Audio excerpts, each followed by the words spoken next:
तो मार्केट कल अपने आप को थोड़ा कंसोलिडेट करता हुआ दिखा। दो चीजें मार्केट ने ठान रखी है कि इसको जल्दी जल्दी नहीं खोना चाहता। पहला, निफ्टी के लेवल्स में 22,000, दूसरा बैंक निफ्टी में 46,500। कल 46,000 की जर्नी लगाने के बाद भी उसका जो डेस्टिनेशन डेरा, जो बेस कैंप लगा, वो फिर से 46,500 ही लगा। यहां तक तो सारी बात ठीक है, लेकिन इसके आगे की कहानी क्या? बाजार क्यों नहीं आगे चल रहा? ऐसा क्या है कि 22,000 पे उसको टिकना पड़ रहा है, लेकिन उसकी आगे की जर्नी इतनी टफ हो गई है? ऐसा क्या है कि बैंक निफ्टी को 46,500 टिकना पड़ रहा है, लेकिन इसके आगे की जर्नी बहुत टफ है? ऐसा क्या हो रहा है कि मार्केट के अंदर एक डलनेस आ चुकी है, जबकि अब तो चुनावों की डेट भी आ चुकी है? इन सभी पे चर्चा होगी। थोड़ा मेहमानों से हम और स्टॉक्स भी पता करेंगे, और ये बहुत ही स्पेसिफिक वाला मार्केट है, इसलिए स्पेसिफिकली 18 हाउस स्वदेश के साथ आप रहिएगा। अगले 2.5 घंटे मैं, सृष्टि और अभिषेक दोनों मेरे सहयोगी मेरे साथ रहेंगे, मेहमानों को जोड़ लेंगे अपने साथ, और जो भी आपके सामने सिलसिलेवार तरीके से रख पाते हैं वो आपके सामने रखेंगे। और हमें न केवल उम्मीद है बल्कि यकीन भी है कि जो हमारी कवरेज है वो आपको बेहद बेहद पसंद आ रही होगी। लेकिन फिर भी कहीं कोई कमी खोटी रह जाए तो आपके पास नंबर्स तो हैं ही, आपके मोबाइल पे नंबर्स हैं, आप चाहें कैसे सुधार हो सकता है वो भी हमको लिख के भेज दीजिएगा। आज के 4 विंडो के साथ हम कर रहे हैं शुरुआत कार्यक्रम की, और वो विंडोज में आपको सारे बड़े ट्रिगर्स दिख जाएंगे। पहला हमेशा की तरह ग्लोबल ही होगा। तो ग्लोबल मार्केट्स के अंदर आप देखेंगे तो अमेरिकन मार्केट्स के अंदर थोड़ी तेजी लौट आई है। ये नैस्डैक के अंदर तेजी है। क्या भारत में भी आज आईटी इंडेक्स क्या कमाल कर सकता है? और अगर आईटी चला तो क्या निफ्टी को जो 22,000 का बेस कैंप पे खड़ा है, ये 22,250 के बेस कैंप तक पहुंचा सकता है? ये आज का बड़ा सवाल होगा। गिफ्ट निफ्टी को देख के तो ऐसा लग नहीं रहा, तो गिफ्ट निफ्टी अपने आप को रोके हुए अभी भी। दूसरा आते हैं टीसीएस में टाटा सन्स बेचेगा हिस्सेदारी, एबीएसएल एएमसी का ओएफएस भी होगा। ये कुछ एक और जानकारी है। आपको मालूम है कि टाटा ग्रुप के अंदर पूरी तरह से रिस्ट्रक्चरिंग चली रही है। कभी 1-2 कंपनीज के अंदर हिस्सेदारी क्रॉस हो रही होती है, या कहीं की वैल्यूएशन बढ़ रही होती है, या कहीं की वैल्यूएशन के अंदर कुछ प्रॉब्लम है, जैसे टाटा इन्वेस्टमेंट्स कई दिनों से टूट रहा है। ठीक, कच्चे तेल 87 के आसपास हो गया है। कल मैंने कमोडिटी का शो किया था तो ज़्यादातर मेहमान बता रहे थे कि थोड़ा चल सकता है, और चला भी है, और कमोडिटीज़ वालों को भी बेनिफिट हुआ होगा।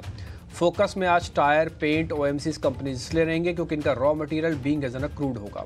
आगे बढ़ते, पॉपुलर व्हीकल्स, एससीआई, लैंड और असेट की आज लिस्टिंग है। तो ये कुछ कंपनीज हैं जहाँ पे आज आईपीओ के तर्ज पर आपकी इंपॉर्टेंस या आपको थोड़ा ज़्यादा फोकस रहना चाहिए। तो ये 4 अहम ट्रिगर मैंने रख दिए सृष्टि कार्यक्रम को आगे बढ़ाने। तो इसी के साथ ढेर सारे ग्लोबल ट्रिगर्स हैं जहां पे हमारी नज़र रहेगी। जब हम शुरुआत करेंगे थोड़े समय बाद, हम उम्मीद कर रहे हैं कि बैंक ऑफ जापान का भी एक निर्णय आए। पर अभिषेक, कल जिस तरीके की चाल और ख़ास तौर से थोड़ा सा रीबाउंड देखने को मिला यूएस बाज़ारों में, पर क्रूड से भी नज़र नहीं हट रही थी, वहाँ पे भी ढेर सारा एक्शन था। बताइए ये सभी एक्शन। सृष्टि, निश्चित तौर पर क्रूड को लेकर थोड़ी सी टेंशन बढ़ी है, क्योंकि इराक और सऊदी अरब ने एक्सपोर्ट में अपने कमी की है, और इसके चलते में देखा कि क्रूड का भाव जो है $87 के ऊपर निकलकर कारोबार कर रहा है, ब्रेंट क्रूड का। और उसमें 2-3 चीज़ें और हैं जिससे भाव को सपोर्ट मिला है। एक तो अमेरिका में, चीन में जो आंकड़े आ रहे हैं वो बहुत अच्छे आ रहे हैं। फैक्ट्री आउटपुट के, रिटेल सेल्स के चीन में जो आंकड़े आए बहुत ही दमदार आए, उसने क्रूड का सपोर्ट किया, तो मांग वहां से अच्छी हो रही है।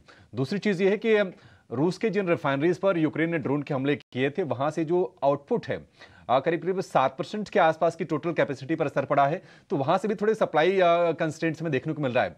और ओपेक प्लस देशों ने जो प्लेज किए थे जो कटौती जो करने के लिए, उसमें इराक की तरफ से कटौती होती हुई दिखेगी आने वाले समय में। इसके चलते भी क्रूड को हम उबाल होते हुए हम देख रहे हैं, वहां पर $87 के आसपास के भाव हो गए हैं। 4 महीने के ऊपरी स्तर पर कच्चा तेल पहुंचकर कारोबार कर रहा है।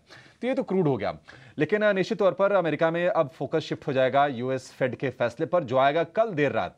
आज से बैठक शुरू हो जाएगी, कल देर रात फैसला आएगा। हालांकि ज्यादातर जो जानकार हैं, जो भी पोल्स हो रहे हैं, जो एस्टिमेट्स आ रहे हैं, ज्यादातर जानकार को दरों में किसी बदलाव की गुंजाइश तो नहीं दिख रही है। कोई अनुमान इस चीज को लेकर नहीं है कि दरों में कोई बदलाव होगा, लेकिन कॉमेंट्री क्या होगी, आगे को लेकर ट्रेजेक्ट्री क्या होगी, इस पर जरूर फोकस होगा। और यूएस फेड दरों को लेकर क्या कमेंट देता है, क्या संकेत देता है, दरों में कटौती को लेकर, महंगाई को लेकर क्या बयान आते हैं, क्योंकि हमने देखा था कि पीपीआई के आंकड़े, होलसेल इन्फ्लेशन के आंकड़े, तमाम जो महंगाई के आंकड़े आए थे वो थोड़े से ज्यादा आए थे। उसके चलते कहीं न कहीं धक्का लगा था उम्मीदों को रेट कट को लेकर, लेकिन इस पर नजर जरूर रहेगी। S&P 500 की 3 दिनों गिरावट पर ब्रेक लगी है। नेस्डेक की 3 दिनों गिरावट पर ब्रेक लगी है। डॉ 2 दिन लगातार गिरा था। डॉ में कल हमने तेजी देखी है करीब करीब 75 अंक की, और नेस्डेक में कल 130 अंकों के आसपास की हमने बढ़ोतरी देखी है। टेक शेयरों की बात करें तो अल्फाबेट के शेयर में करीब करीब 0.5% के आसपास की हमने बढ़त देखी है, और ये सारे के सारे जो ट्रिगर्स हैं कहीं ना कहीं आपके लिए आज फोकस में रहेंगे। निश्चित तौर पर बैंक ऑफ जापान का दरों पर फैसला आएगा, यहाँ तक कि ऑस्ट्रेलिया के सेंट्रल बैंकर्स का भी दरों पर आज डिसीजन आने वाला है, तो ये फोकस में रहेगा। लेकिन इसके पहले अगर हम एशियाई बाजारों को देखें तो आप अगर चाइना को छोड़ दीजिए तो कोरिया, जापान, हांगकांग, वहां पर कमजोरी के साथ आज हम ट्रेड होते हुए देख रहे हैं, और गिफ्ट निफ्टी से सभी संकेत कमजोरी के ही हैं। करीब 80 अंक नीचे है गिफ्ट निफ्टी, 22,050 के पास इस वक्त कारोबार कर रहा है। लेकिन अब जरा एफआईआईज डीआईज के आंकड़ों पर नजर डाल लेते हैं, और उसके साथ साथ आपको निफ्टी में और निफ्टी बैंक में क्या करना है ये भी रणनीति आपके लिए बना देते हैं। एफआईआईज की अगर बात करें तो कल के सत्र में एफआईआईज ने करीब कैश में नेट 2050 करोड़ के आसपास की सेलिंग की है। उसके अगेंस्ट डीआईएस की करीब 2250 करोड़ रुपए की बाइंग है। लेकिन एफआईआईज की लॉन्ग होल्डिंग कैसी है, जरा इसको समझते हैं। पहले डिम्पी बताइए क्या संकेत मिल रहा है उससे। देखिए अभिषेक, किसी तरह का कोई भी बड़ा बदलाव नहीं है, ना ही एफआईआईज की लॉन्ग होल्डिंग में, ना ही डीआईज में, और ना ही रिटेल में। देखिए अब ना वैसी वाली बात नहीं रही है कि रिटेल को आप ऐसे कुछ भी इधर उधर दाएं बाएं कर देंगे। रिटेल भी अब थोड़ा समझदार है इस मामले में, और एफआईआईज तो खैर पहले से ही जानते ही थे मार्केट्स को, और डीआईज का भी रोल अब बहुत इंपॉर्टेंट हो गया है। ये पलड़ा ना बिल्कुल बैलेंस्ड है इस समय, किसी ने कोई भी पोजीशन या कोई भी बड़ी हरकत नहीं कर रहा, और यही एक चीज़ है जो मार्केट को भी रोके हुए या फिर चर्निंग कराने में कामयाब हो रही है। ये अपने सपोर्ट्स को बचा लेते हैं और रेजिस्टेंस को भी पार नहीं कर पा रहे हैं, क्योंकि किसी ने भी कोई भी कदम नहीं उठा रहा। पिछले अगर आप 10 दिन से देखेंगे तो एफआईआईज की लॉन्ग होल्डिंग में 2-4% ऊपर नीचे हो रहा है। ये 44 से 37 हुई, 37 से वापस कभी 39 हो जाती है, कोई मेजर चेंजेस नहीं हो रहा, पहला पॉइंट। दूसरा, डीआईज में थोड़ा चेक करते हैं अपने आप को, उसमें भी कोई चेंजेस नहीं हो रहा। रिटेल भी समझदार हुआ पहले से तो, और उसमें भी कोई चेंजेस नहीं हो रहा। तो इसलिए एफआईआईज के तौर पे, डीआईज के तौर पर और रिटेल की होल्डिंग के तौर पर मैं बोलूँगा किसी भी तरह का कोई बदलाव नहीं है, और ना ही ये मार्केट पे अपनी कोई छाप छोड़ने जा रहा है। एक चीज़ मैं ज़रूर आपको नोटिस करवाना चाहता हूँ, वो है कैश में जो बिकवाली कल एफआईआईज की तरफ से हुई है और इंडेक्स ऑप्शंस में बिकवाली हुई है। जब जब कैश में और इंडेक्स ऑप्शंस में एक साथ बिकवाली करेगा ना, एफआईआईज का नंबर आएगा, तब तक आप ये समझिएगा कि रेजिस्टेंस अभी भी पक्के हैं। अगर आज गिफ्ट निफ्टी 78 पॉइंट ऊपर भी होता ना, तब भी मैं ये बात बोलता। ये ऐसा नहीं कि 78 पॉइंट नीचे तो मैं रेजिस्टेंस की बात बोलूँगा सिर्फ, नहीं, मैं तब भी आपको ये नोटिस ज़रूर कराता, और मैं इससे पहले भी कई बार आपको अपनी डाटा की नोटिस करवा चुका हूँ। तो इसलिए थोड़ा भी रुकिए, एफआईआईज से, रिटेल से और डीआई से किसी तरह का कोई मेजर सपोर्ट नहीं है। ठीक है, कोई मेजर सपोर्ट नहीं है एफआईआईज से, रिटेल से, डीआई से। लेकिन अब निफ्टी की बात कर लेते हैं। 22,055 के कल हमने ये क्लोजिंग देखी है, और रिकवरी अच्छी रही है, करीब 125 अंकों से ज़्यादा की रिकवरी रही निफ्टी में। डिम्पी, तो लॉन्ग करने वालों का जो उत्साह है थोड़ा सा बड़ा होगा, कम से कम सेकेंड हाफ के बाद कल बाजार में। वो क्या करें, क्या अपनी पोजीशन को होल्ड करें, और क्या यहाँ से नई तेजी करके चलनी चाहिए, कंसिडरिंग द फैक्ट कि अभी गिफ्ट निफ्टी थोड़ा सा कमजोर है।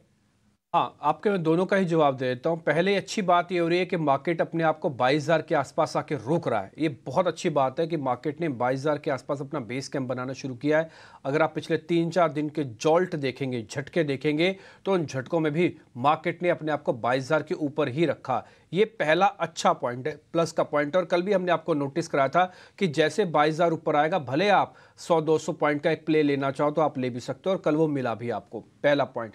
दूसरा, यहां पर आगे रुक तो गए हैं, लेकिन इसके आगे की जर्नी तय नहीं हो रही है। 22,000 आपने अचीव तो कर लिया, लेकिन इसके आगे क्यों नहीं बढ़ रहे हो आप? इसके आगे मल्टीपल रेजिस्टेंस का एरिया है, जो कि 22,250 से शुरू होकर 300 के आसपास शुरू होता है, या बोलूँगा 300-350 पे खत्म होता है। तो ये जब तक ये 100 पॉइंट की रेंज पूरी पार नहीं होती, 22,250 से 350 वाली रेंज, तब तक बाजार आपको डिस्टर्ब करेगा, परेशान करेगा। मैं फिर से एक वर्ड का इस्तेमाल कर दूं, थोड़ा आपको डर के और शक की निगाह से देखना है। जो निफ्टी के अंदर तेजी आती है उसको शक करना है, ऐसा हो रहा है, अच्छा ऐसा नहीं होगा, ऐसा होगा। सारे जितने मन में आपके डाउट है सब लगाना, क्योंकि डाउट की ही एरिया है। हाँ, एक बार आप 250 से 350 रेंज पार होगी, फिर डाउट को किनारे लगा देना, फिर बाजार आपको थोड़ी शॉर्ट कवरिंग दिखाएगा। टिल जब तक ऐसा नहीं होता, आप बने रहें, ना ही एवरेज करें, ना ही कोई नई पोजीशंस बनाए, जो बना रखी है सिर्फ उसको संभालें। ये बाजार में संभालने का समय है, खरीदने और बेचने का समय नहीं है। खरीद के भी देख लो और बेच के भी देख लो, पता लग जाएगा आपको आपके बैलेंस में कितना ऊपर नीचे हो रहा है। तो आप सिर्फ अभी होल्ड करो। जो चीज़ है, ये दिन है जिसको काटने हैं आपको। ये बुरे दिन एक बार कट गए, फिर अच्छे दिन जरूर आएंगे, ये बात आप मान के चलिएगा। आपको दो स्टॉप लॉसेस में और बता देता हूं। 22,000 का वेरी इमीडिएट स्टॉप लॉस जो जस्ट 55 पॉइंट नीचे है, और दूसरा 21,800 का स्टॉप लॉस है। आज मान लो गैप डाउन हो भी जाता है तो फिर 22,000 को फिर से चेक करना, जिसके ऊपर आ जाएंगे तो फिर से आपको ट्रेड बनेगा तो आप लेना, 22,000 के नीचे बिल्कुल मत लेना। ठीक है, तो निफ्टी पर ये जिसको लॉन्ग करना है, यानी कि जिसको तेजी करनी है, उनके लिए रणनीति होगी। लेकिन डिम्पी, 22,000 के लेवल को जिस तरह से निफ्टी ने पकड़ के रखा हुआ है, बार बार वहां पर लौट के आता है, तो शॉर्ट वाले तो अभी दूर ही रहे हैं, वो ना सोचे, मतलब यही आज सलाह होगी। बिल्कुल होगी यही सलाह। और आप ये भी देख लीजिए कि शॉर्ट, पहली बात तो शॉर्ट की अपॉर्चुनिटी नहीं मिलती आपको। कल का ये चार्ट आपको कहीं पे बता रहा है कि आपने शॉर्ट से पैसे कमाए होंगे, कहीं भी नहीं आपको बता रहा है पूरा चार्ट कि आपने शॉर्ट से पैसे बनाए होंगे। दूसरा, अगर आज शॉर्ट से पैसे बन भी जाते, मान लो आज बनते भी, तो गैप डाउन आपकी वो उम्मीदों पे भी पारी फेर देगा। तो मार्केट में अभी शॉर्ट नहीं करें, ना ही रिस्क रिवॉर्ड अलाउ कर रहा है, ना ही मार्केट का भी मोमेंटम अलाउ कर रहा है। मार्केट एक डीप कंसोलिडेशन में जा चुका है। एक कंसोलिडेशन का चरण कितना लंबा होगा अभी हमको नहीं पता, लेकिन ये लेवल्स के हिसाब से ही प्ले करेगा। जब तक वो लेवल्स का ब्रेकआउट या ब्रेकडाउन नहीं होगा, मार्केट इस कंसोलिडेशन से बाहर नहीं आएगा। आपको फील गुड कराएगा, मैं अभी चला और अभी टूटा, इन दोनों लोगों को मार देगा। इसलिए भावनाओं को कंट्रोल करके रखो अच्छे से और दृढ़ हो जाओ। और एक मैं वर्ड बार बार इस्तेमाल कर रहा हूं, निर्दयी हो मार्केट के अंदर। आप बिल्कुल क्रूअल हो जाओ, नहीं हो तो क्रूएल्टी ले आओ अपने नेचर के अंदर। फिलहाल निफ्टी के अंदर शॉर्ट करने की मनाही है। ठीक है, निफ्टी में शॉर्ट करने की मनाही है। लेकिन निफ्टी के साथ साथ कल निफ्टी बैंक ऑलमोस्ट सिमिलर चल रही, और दिन के बीचों बीच यानी कि 12 बजे के बाद हमने वहां पर रिकवरी देखी, और लोअर लेवल से जो रिकवरी रही वो करीब करीब 500 अंकों के आसपास की रही। बावजूद इसके सपाट क्लोजिंग हमने देखी 46,575 पर निफ्टी बैंक की। तो जो तेजी वाले हैं डिम्पी, उनको थोड़ा सा ना वो एनर्जी मिली होगी, उस एनर्जी के साथ ही आज जाएं, तेजी में रहें, और क्या नई तेजी करने का माहौल दिख रहा है? अभिषेक, मैं इसको एक एग्जांपल से बताता हूँ। मान लो आपको 3 गिलास पानी की प्यास लगी है, तो सिर्फ अभी एक ही गिलास आपको मिला है, अभी तो 2 गिलास मिले ही नहीं, तो आपकी प्यास नहीं बुझी है अभी भी। तो मार्केट क्या कर रहा है, सिर्फ उतना ही पानी दे रहा है कि आप सिर्फ टिक पाओ, आपकी पूरी प्यास बुझ जाए, ऐसा पानी मार्केट के पास अभी नहीं है। तो फिलहाल अभी थोड़ा रुकना चाहिए। मेरे लिए एक अच्छी चीज़ ये है कि 46,500 के ऊपर हम बैक टू बैक 2 बार क्लोज करके गए हैं। लेकिन मेरे लिए बुरी बात यह है कि आप कितने दिन इतनी फाइट करोगे, आपके छोटे छोटे हथियार इतनी बड़ी सेलिंग को कैसे कहेंगे। तो इसलिए आपको थोड़े अपने हथियारों को और पैना करना पड़ेगा, थोड़ी और एनर्जी लानी होगी। और मैं ये उम्मीद भी रखता हूं कि बैंक निफ्टी करके दिखा सकता है, क्योंकि अगर आपको पिछला महीना याद होगा, आपने अपने ही स्क्रीन पर और अपने टिकर पे कम से कम 3 बार ये लिखा होगा कि मार्केट का नया हाई बना, निफ्टी ने नया हाई बनाया। बेचारा बैंक निफ्टी एक कॉर्नर में बैठा था, उसके पास एक रिवेंज फैक्टर है, उसको रिवेंज लेना है। लेकिन उसकी प्रॉब्लम यह है कि उसके पास ना ही उस शेयर्स की सपोर्ट आ रही है, ना ही डाटा उस तरह से बन रहा है, ना ही एफआईज की सपोर्ट आ रही है। इसलिए उम्मीद ये रखो कि हाँ बैंक निफ्टी चल जाएगा। मैंने एक वर्ड इस्तेमाल किया, उम्मीद। मैंने ये नहीं कहा कि बैंक निफ्टी चल जाएगा, उम्मीद रखो कि बैंक निफ्टी चल जाएगा, लेकिन वो चलेगा 47,000 के पार जाके। ये जो 500 पॉइंट है ना, इसको हो सकता है पार करने में 3 दिन लगा दे बाजार, लेकिन अगर ये 500 पॉइंट पार हो गए, ट्रस्ट में आपको बैंक निफ्टी प्रूव करके दिखाएगा कि आप मेरे नाम का भी ऑल टाइम हाई चलाओ। अब आप तो ये आपको 47,000 के ऊपर की क्लोजिंग चाहिए, तभी होगा। जब तक ये नहीं होता, मैं 2 चरणों के स्टॉप लॉसेस आपको बता देता हूं। पहला है 46,300, दूसरा है 46,000 का स्टॉप लॉस। ये सीरीज का स्टॉप लॉस है। कल भी आपने 46,022 का लो बनाया और 600 पॉइंट ऊपर आके क्लोज किया है। तो ये इंपॉर्टेंट चीज़ है कि बाजार की रिकवरी भी फास्ट है, लेकिन डाउन भी फास्ट हो रहा है, ये शैलो हो रहा है। एक और चीज़ अभिषेक, मैं अपनी बात को कंक्लूड कर दूं, जो हो रहा है वो शैलो हो रहा है, खोखला हो रहा है, क्योंकि दोनों के अंदर ओपन इंटरेस्ट कुछ भी नहीं है। दोनों का ओआई 1-1% है। आप बाजार को ऊपर और नीचे करना चाहते हैं बिना वॉल्यूम के, कैसे संभव होगा? असंभव है ये, ठीक है। तो आपको थोड़ा भी वेट करना चाहिए, थोड़ा वॉल्यूम भी नोटिस कीजिएगा। जो चेंज इन ओआई है, ये आपका वॉल्यूम बताता है इसके अंदर। ठीक है, एक आखिरी सवाल, मान लीजिए जिसको शॉर्ट करना हो निफ्टी बैंक, क्या कंफर्ट 47,000 के आसपास जाके मिलेगा अगर किसी को करना ही हो तो? हाँ, या तो आप ऊपर कीजिए या तो आप नीचे कीजिए, या तो एक्सट्रीम थोड़ा फटीक तो लाइए, थकावट तो दीजिए। आप अभी 70 के पीसीआर पे चल रहे हैं, आप थके हुए थोड़ी, उल्टा आप तो ओवरसोल्ड हो। आपने अब डाइवर्जेंस दिखाया हो, आप ऑलरेडी नीचे हो, तो बैंक निफ्टी को शॉर्ट नहीं करना चाहिए। अगर अच्छा एक और बात, कल मान लो किसी ने शॉर्ट किया भी है तो शायद अगर 15 मिनट भी स्क्रीन से हट गया होगा ना तो उसके शॉर्ट्स का सारे स्टॉप लॉसेस उड़ा के चला गया होगा। वो क्यों? क्योंकि मार्केट को उस जगह पे आके टिकना नहीं है। मार्केट ने 40-500 का बेस कैंप बनाया हुआ है, तो आप 200-300 पॉइंट ऊपर नीचे हैं। अगर आप बहुत ही स्मार्ट ट्रेडर हैं और आपको स्कैल्पिंग आती है, मैं एक वर्ड इस्तेमाल कर रहा हूँ स्कैल्पिंग, फटाफट से 100 पॉइंट लेने और देने आते हैं तो ठीक है। अदरवाइज अगर आप एक बार पोजीशन बनाते हैं और शाम तक बैठे रहते हैं चाय की चुस्कियों के साथ, तो फिर ये आपके लिए बाजार नहीं है। आप शांति से बैठे रहो। आपको एक ही काम करना है, अपने फाइनेंशियल डिसिप्लिन को फॉलो करना है, पोजीशंस में एवरेज नहीं करनी और लेवल्स के साथ से टिके रहना है। जिस दिन लेवल ऊपर आएंगे आएगा, जिस दिन लेवल नीचे जाएंगे जाएगा भी। इसके लिए भी मेंटली प्रिपेयर हो जाओ। इसलिए मैं कह रहा हूं, ना ही एवरेज करो ना ही कुछ करो। ये बैंक निफ्टी आपके लिए शॉर्ट करने के लिए फिलहाल मनाही है, और अगर आपको करना भी होगा तो 40,000 तोड़ने दो या तो 47,000 के पास जाने दो। ठीक, या तो 46,000 या तो 47,000। 1000 अंकों की जो रेंज है उसके बीचों बीच ज्यादा कुछ बनता नहीं है शॉर्ट ट्रेडर्स के लिए। आखिर में आपको यह बता देते हैं कि आज एफ में बैन वाले शेयर में कौन से शेयर शामिल हैं। 12 शेयर आज लिस्ट में हैं।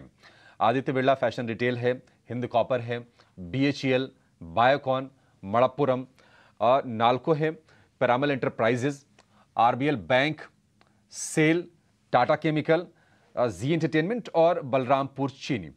एडिशन है बलरामपुर चीनी का हुआ है, और कोई भी जो कल जितने शेयर थे बैन में कोई भी बाहर नहीं गया है, कोई डिलीशन नहीं है। तो कल 11 शेयर थे, आज उन शेयरों की लिस्ट जो बढ़ के हो गई है 12 शेयरों की। ओके, चलिए अब आगे बढ़ेंगे और अब हमारे मेहमानों को भी जोड़ लेते हैं और समझते हैं कि कौन से स्टॉक्स हैं जो कि उनके रडार पे हैं और आज के लिए किस तरीके की निफ्टी बैंक निफ्टी की रणनीति वो अपना रहे हैं। इसी के साथ स्वागत करना चाहेंगे वैशाली पारिक का, और साथ ही किरण जानी भी हमारे साथ मौजूद हैं और कुछ ही देर में हमारे और भी एक्सपर्ट्स हमारे साथ जल्द जुड़ेंगे। Very good morning to both of you. And Vaishali, सबसे पहले आपसे समझना चाहेंगे, कल भी उतार चढ़ाव भरा मार्केट, एक बार तो बैंक निफ्टी में 400-500 अंकों की गिरावट थी, उसके बाद एक शार्प रिकवरी आते हुए देखी। आप कैसे प्लेस देख रहे हैं निफ्टी और बैंक निफ्टी को, और क्या रणनीति अपनाएंगे आप आज के लिए? Very good morning. Actually yes, आपने राइटली कहा, बैंक निफ्टी और Nifty actually for a common trader it's a no trade zone, because लेना चाहोगे तो वापस फिजल आउट होता है, शॉर्ट सेल करते हो तो भी फिजल आउट होता है। So I would say there are wait for a convincing move. So अगर 21,900 21,850 लेवल्स डिसाइसिवली टूटते हैं तो हमें शॉर्ट सेल करना है, और 22,350 के ऊपर हम जाते हैं तो फिर एक बाय कन्विंसिंग बाय बन रहा है। सो जो ये नैरो रेंज में ट्रेड कर सकता है तो I would say buy near the support levels और exit near the resistance, because 22,200 को भी निफ्टी अभी तक क्रॉस नहीं कर पाया है। एंड लाइकवाइज बैंक निफ्टी की भी बात करें तो 46,000 is the final support level, और 47,200 टू स्टार्ट विथ, वो तो क्रॉस करे तो फिर हम देखें कि एक बुलिश व्यू बन रहा है। तो मैं कहूंगी एक्चुअली इंडेक्स के अलावा स्टॉक्स में जरूर इंट्राडे एक अपॉर्चुनिटी मिलती है ट्रेडिंग के लिए, उसमें ज्यादा ध्यान दिया जाए।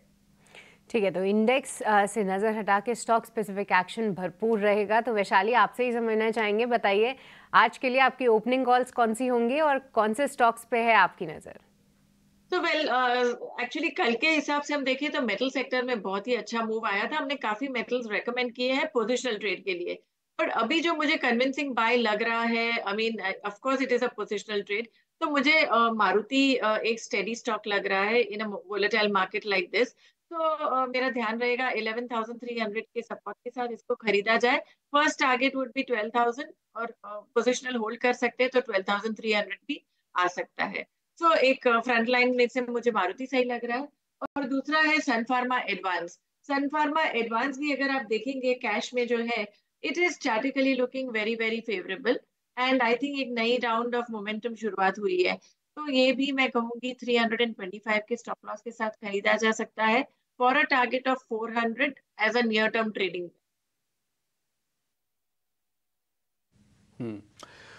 तो यहाँ पे वैशाली के दो शेयर हो गए। पहले तो सन फार्मा एडवांस, ये सन फार्मा भी चल रहा है और उसकी जो रिसर्च कंपनी है जो लिस्टेड है ये स्पार्क, ये भी चल रहा है। तो कल आप इसका देखेंगे करीब 5% ऊपर जाके बंद हुआ है। ये एक मोमेंटम वाला प्ले है सन फार्मा एडवांस। और दूसरा, मारुति की कल की क्लोजिंग बहुत ही शानदार थी। ऑल्दो बाजार में कल हमने देखा कि बहुत बड़ा मूव तो नहीं आया, लेकिन मारुति ने अपना रेंज का ब्रेकआउट किया। ना केवल ब्रेकआउट किया बल्कि नए लेवल्स पर भी पहुंचा और उम्मीद ये करते हैं कि यहाँ से मारुति और भी चल सकता है। इसने ऑटो पैक को भी चलाया। अगर आप निफ्टी ऑटो का भी चार्ट दिखाएंगे ना तो वो भी बाकायदा डेज हाई पे बंद हुआ है। With the help of this heavy weight Maruti ने अब चलाया और हो सकता है, कोई बड़ी बात नहीं है कि लीडरशिप में ऑटो वापस आ जाए लीडरशिप लेने के लिए। तो मारुति का शेयर मैम का मेरे को बहुत पसंद आया। और दूसरा सन फार्मा एडवांस तो खैर मोमेंटम वाला शेयर है ही है, इसमें तो आपको अच्छा पैसा बनेगा। किरण जानी भी हमारे साथ बने हुए हैं, एक काम करते हैं उनसे भी उनके शेयर्स ले लेते हैं। किरण गुड मॉर्निंग सर, आप जरा बता दीजिए आपके शेयर कौन से हैं? Very good morning everyone. So overall index एक रेंज के अंदर है, हालांकि हमारा व्यू इंडेक्स के ऊपर बाय ऑन डिप्स का रहेगा। निफ्टी की अगर हम बात करें तो 21,900 एडीटी के बीच में हम बाई करेंगे। 22,200 का हमारा टारगेट रहेगा। 21,800 जब तक नहीं ब्रेक होता है तब तक निफ्टी में आप बाय ऑन डिप्स कर सकते हो। बैंक निफ्टी में अगर आप देखोगे तो 46,500 के ऊपर टग ऑफ वॉर चल रहा है, कहीं ना कहीं पुट राइटर्स काफी स्ट्रॉन्ग है, तो यहाँ पे भी हम बाय ऑन डिप्स की स्ट्रेटेजी दे रहे हैं। अब स्टॉक स्पेसिफिक अगर हम बात करें तो दो स्टॉक्स हम ले रहे हैं, दोनों लार्ज कैप की तरफ से। पहला जो है वो कोलपाल है। यहाँ पे अगर आप देखोगे तो मार्केट में जिस तरह का एक फियर वाला माहौल चल रहा है, तो एक हम देख रहे हैं कि lower top lower bottom pattern चल रही है, लेकिन उसमें आप कोलपाल देखोगे तो continuously high top high bottom pattern के अंदर ट्रेड कर रहा है। एक बड़ा सा असेंडिंग ट्रायंगल पैटर्न भी ब्रेकआउट दिया है।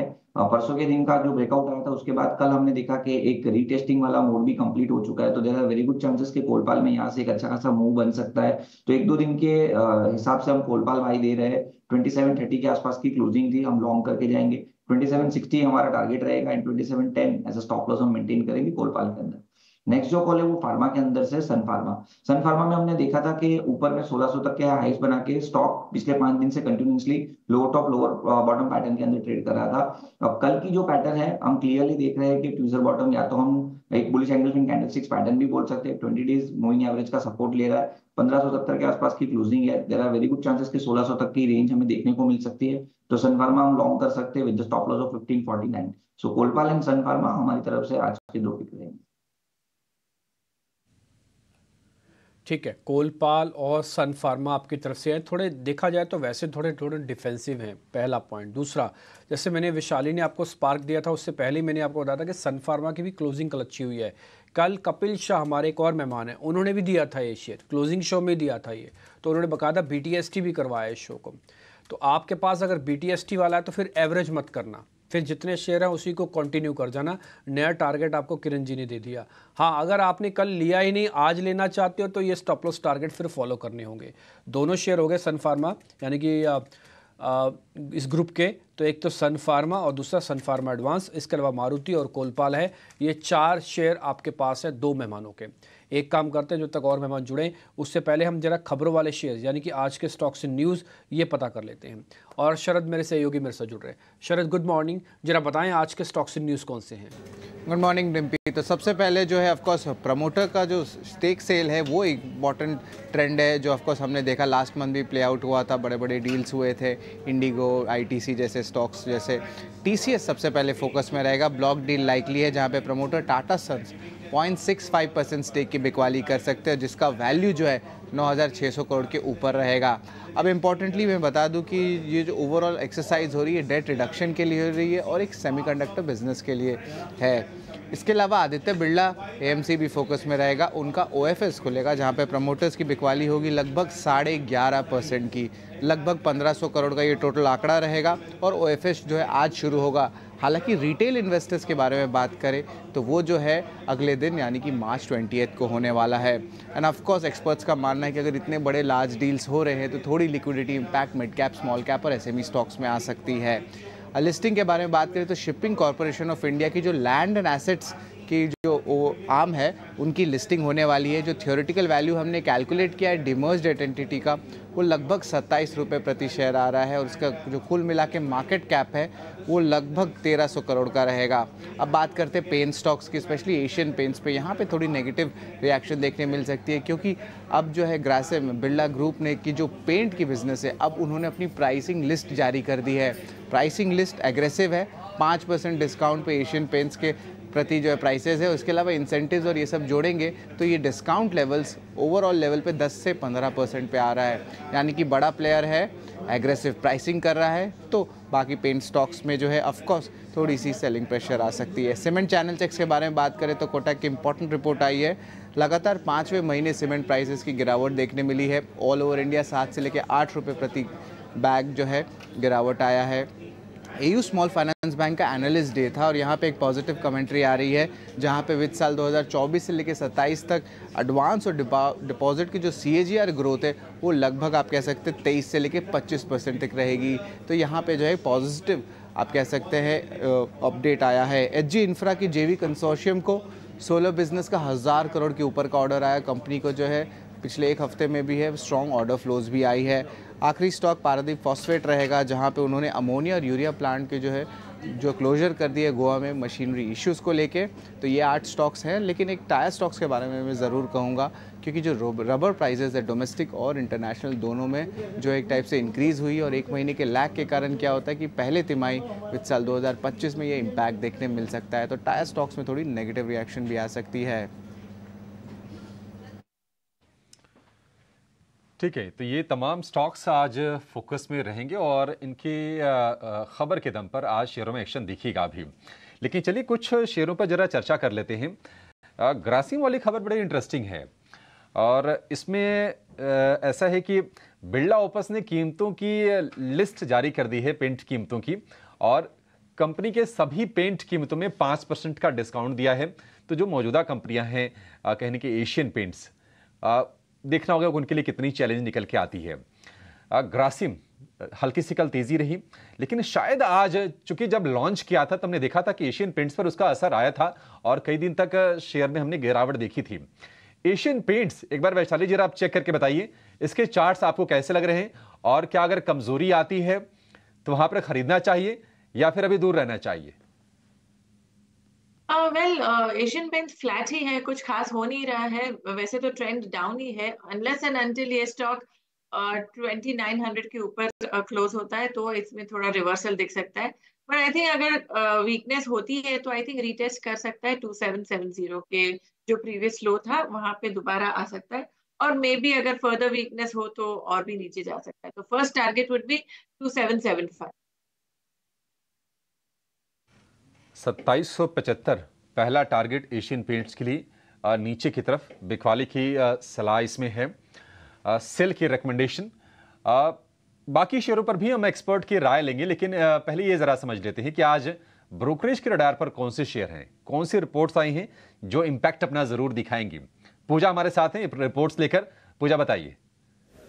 जी, काफ़ी ढेर सारी रिपोर्ट्स आई हैं, क्विकली आपके सामने रखेंगे। पहले पीडीलाइट पर जेपी मॉर्गन ने अपनी रिपोर्ट जारी की है, जिसमें ओवररेट की रेटिंग बरकरार है, लक्ष्य 2900 रुपये प्रति शेयर का दे रहे हैं और नए प्रोडक्ट कैटेगरी में तेज़ी से बढ़ने की योजना है। कंपनी की सप्लाई चेन बढ़ाने के लिए टेक्नोलॉजी पर फोकस कर रही हैं, जिसके चलते 2900 का लक्ष्य जेपी मॉर्गन देख रही है। इसके अलावा बीपीओ इंडस्ट्रीज़ पर काफ़ी सारी रिपोर्ट्स आ रही हैं। नोमुरा ने अपनी रिपोर्ट जारी की है फर्स्ट सोर्स में, जिसमें कि न्यूट्रल की रेटिंग वो बरकरार रखे हुए, लक्ष्य 190 रुपये प्रति शेयर का देख रहे हैं और ई क्लर्क्स पर खरीदारी की राय आई है नोमुरा की तरफ से, लक्ष्य देख रहे हैं 3000 रुपये प्रति शेयर का। उसके अलावा कोटक ने अपनी रिपोर्ट जारी की है इंडिगो पर, यहाँ पर खरीदारी की राय बरकरार है और लक्ष्य 3700 से बढ़ाकर 4200 रुपये प्रति शेयर का देख रहे हैं। इनका कहना है कि आगे बेहतर प्राइसिंग की भी उम्मीद बताई जा रही है। तो पॉजिटिव कमेंट्री और रिपोर्ट भी पॉजिटिव यहाँ पर निकल कर आ रही है इंडिगो पर। पूनावाला फिनकॉप पर एमटी की रिपोर्ट आई है और जिस तरीके से सीनियर मैनेजमेंट में कुछ बदलाव हुए हैं, रिड्यूस रेटिंग बरकरार रखी है, लक्ष्य 440 रुपये प्रति शेयर का देख रहे हैं।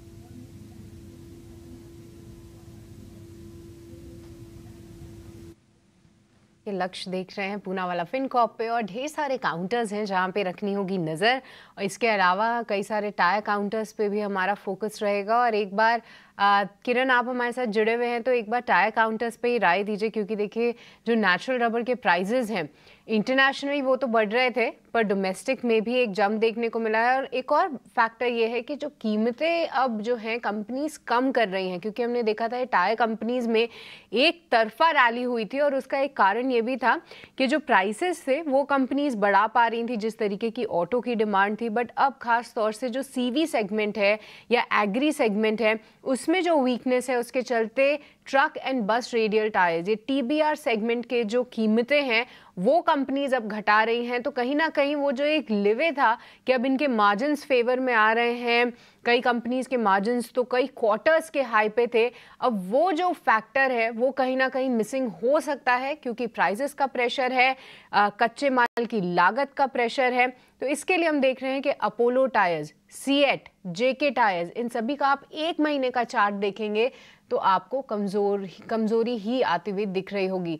एक बार किरण आपसे समझना चाहेंगे क्योंकि सीएट और साथ ही अपोलो टायर्स में तो काफ़ी ज़्यादा गिरावट है। एक बार बालाकृष्ण इंडस्ट्रीज पे भी फोकस करिए क्योंकि मैं देख रही थी कि कई समय से एक काफ़ी रेंज में ये काउंटर चल रहा है पिछले 4 से 5 दिनों में और वीकनेस भी लगातार है। क्या आपको लगता है कि वीकनेस और गहरा सकती है या इन स्तरों पे थोड़ा सा इसको स्टेबल होना चाहिए? So you have mention rightly कि जैसे अगर हम टायर स्टॉक की बात करें तो ऑटो के अंदर जिस प्रकार की रैली आई थी, टायर सेक्टर जो था वो लास्ट सेक्टर था जिन्होंने ऑटो सेक्टर के बाद परफॉर्मेंस देना स्टार्ट किया था। लेकिन लास्ट 1 महीने से हम देखेंगे तो टायर स्टॉक पहले तो टाइम करेक्शन जोन में थे और पिछले 5 दिन से हम देख रहे हैं कि टायर स्टॉक में एक अच्छी खासी गिरावट आई है। अगर हम देखें कि Apollo tyre, CEAT and Balakrishna industry, so Balakrishna industries में काफी अच्छी गिरावट हम देख चुके हैं ऑलरेडी। 2800 वाला स्टॉक अभी 2200 के आसपास ट्रेड कर रहा है। अगर आप वीकली या तो मंथली चार्ट देखोगे तो एक स्टीप रेजिस्टेंस हमने कहीं ना कहीं 2200 के आसपास देखा था। जैसे ही 2200 का लेवल ब्रेक हुआ था उसके बाद 2800 तक की एक रैली भी देखी थी। तो 2200 का लेवल आप ध्यान में रखिए, थोड़ा वेट एंड वॉच कीजिए, वहां पे कंसोलिडेट होने दीजिए। हालांकि मोमेंटम इंडिकेटर में आप देखोगे तो वहां पे एक पॉजिटिव डाइवर्जेंस बन गया है। तो अगर आपको रिस्क रिवॉर्ड के हिसाब से आप देखोगे तो 2200 के स्टॉप लॉस के साथ अगर आपको लॉन्ग करना है तो कर सकते हो, लेकिन आपको यहाँ पे थोड़ा समय देना रहेगा, 2 से 3 महीने अगर आप होल्डिंग करना चाहते हो तो ही ये स्टॉक में आप एंटर करना। तो 2200 का स्टॉप लॉस बालाकृष्ण इंडस्ट्रीज में रहेगा। दूसरा अगर कोई टायर स्टॉक्स में हमें अच्छा लग रहा है तो वो है सीएट। सीएट में आप देखोगे पिछले 3 दिन से कंटिन्यूअसली दोजी कैंडलस्टिक्स पैटर्न बन रही है 100 डेज मूविंग एवरेज के आसपास, और जिस तरह से उसका मोमेंटम इंडिकेटर है, मोमेंटम इंडिकेटर भी एक्सट्रीम ओवरसोल्ड टेरिटरी के अंदर बुलिश डाइवर्जेंस बना रहा है। तो कहीं ना कहीं there are very good chances कि मार्केट में कोई भी रिबाउंड आया तो सीएट उसमें परफॉर्मेंस दे सकता है। तो सीएट में भी आप ध्यान रख सकते हो, 2540 के आसपास की क्लोजिंग है, हम यहाँ पे लॉन्ग कर सकते हैं। हाई बीटा स्टॉक है तो स्टॉप लॉस थोड़ा डीप बन रहा है तो 2450 के नीचे का आप स्टॉप लॉस मेंटेन कीजिए। बुलिश हार्मोनिक पैटर्न भी हमें देखने को मिल रही है चार्ट के ऊपर। सो देयर आर चांसेस कि हम ऊपर में 2700 तक की रैली एक बार के लिए सीएट में देख सकते हैं। तो यहाँ से 100 रुपए का आप स्टॉप लॉस मेंटेन कीजिए 2450 2440 के आसपास का, और ऊपर में 2700 का टारगेट देख सकते हैं। तो टायर स्टॉक्स में सीएट एंड बालाकृष्ण इंडस्ट्री ये दोनों हमारे प्रीफर्ड पिक। पर किरण, जिस तरीके की खबरें आ रही हैं वो तो थोड़ी नेगेटिव साइड है, बट क्या आप ये कह रहे हैं कि जो सेलिंग है वो शायद हो चुकी है और इन स्तरों से कुछ बाइंग की अपॉर्चुनिटीज बन रही है? क्या मैं सही समझ पा रही हूँ? Yes correctly. सो टेक्निकली जैसे हमने बताया कि बालाकृष्ण इंडस्ट्रीज अपने लॉन्ग टर्म सपोर्ट के आसपास है, और सीएट की अगर मैं बात करूं तो 100 डेज मूविंग एवरेज के आसपास है, और momentum indicator already extreme oversold territory के अंदर है। तो देयर आर चांसेस कि हम एक यहाँ से बाउंस देख सकते हैं। तो टायर स्टॉक्स पे रहेगी नज़र, और पूरी एनालिसिस टायर स्टॉक से रिलेटेड आपके लिए अगर हम देखें तो हमारे कई सारे एक्सपर्ट्स ने आपको कॉल्स दे भी चुकी हैं। स्पार्क एक ऐसा काउंटर है जो कि हमारे एक्सपर्ट्स के रडार पे है। यहाँ पे वैशाली की तरफ से खरीदारी की राय आई है, और साथ ही वैशाली का मानना है कि मारुति सुजुकी भी इन स्तरों से एक अच्छा मोमेंटम पकड़ सकता है। कल ही हमने देखा था कि कई सारे ऑटो काउंटर्स में जोश ज़रूर था। इसके अलावा सन फार्मा भी हमारे एक्सपर्ट्स के रडार पे है। कुछ समय पहले हमारे साथ किरण जानी भी मौजूद थे और किरण की तरफ से सन फार्मा पे एक खरीदारी की राय जरूर आई थी। पर उनके साथ इसी के साथ साथ कोलगेट पे भी उनकी खरीदारी की राय थी। तो डिफेंसिव की तरफ जो है फोकस ज़्यादा है। पर आज के लिए हम देखेंगे कि बड़ी ब्लॉक डील्स ज़रूर फोकस में रहेंगी। साथ ही हम देखें तो टीसीएस पे भी नज़र रहेगी। तो आइए समझते हैं कि आने वाले समय में क्या होनी चाहिए आपकी टीसीएस पे रणनीति, किस तरीके से आपका मार्केट का मोमेंटम बन रहा है, क्या कुछ बड़े ट्रिगर्स आपको ध्यान में रखने हैं। रुक करेंगे हमारे सेगमेंट निकुंज की नज़र का।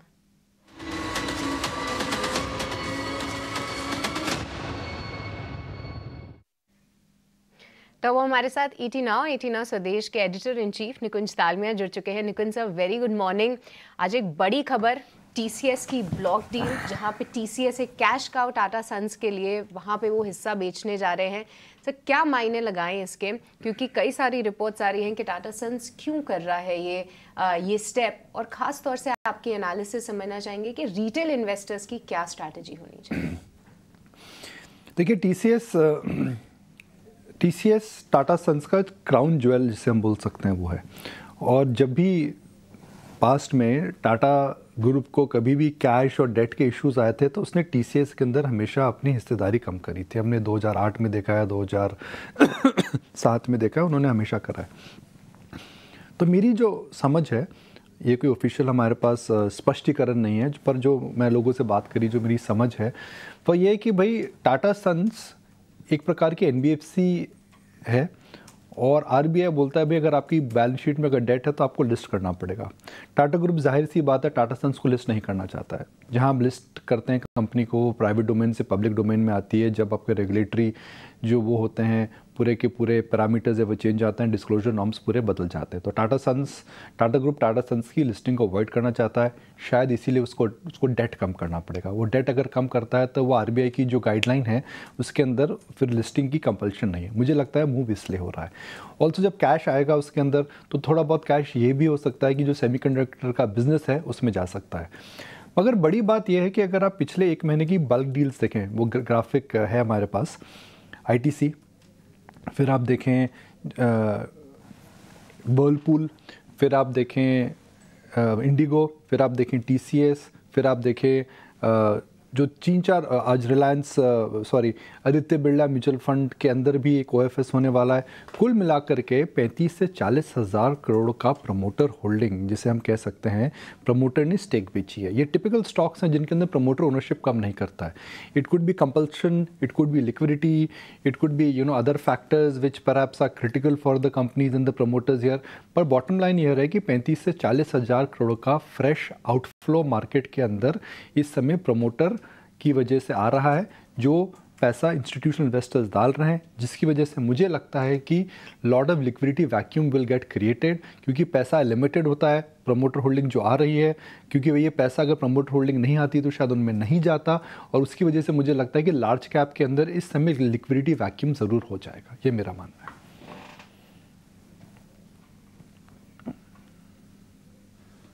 ठीक है, टीसीएस पर ये तो ये व्यू हो गया।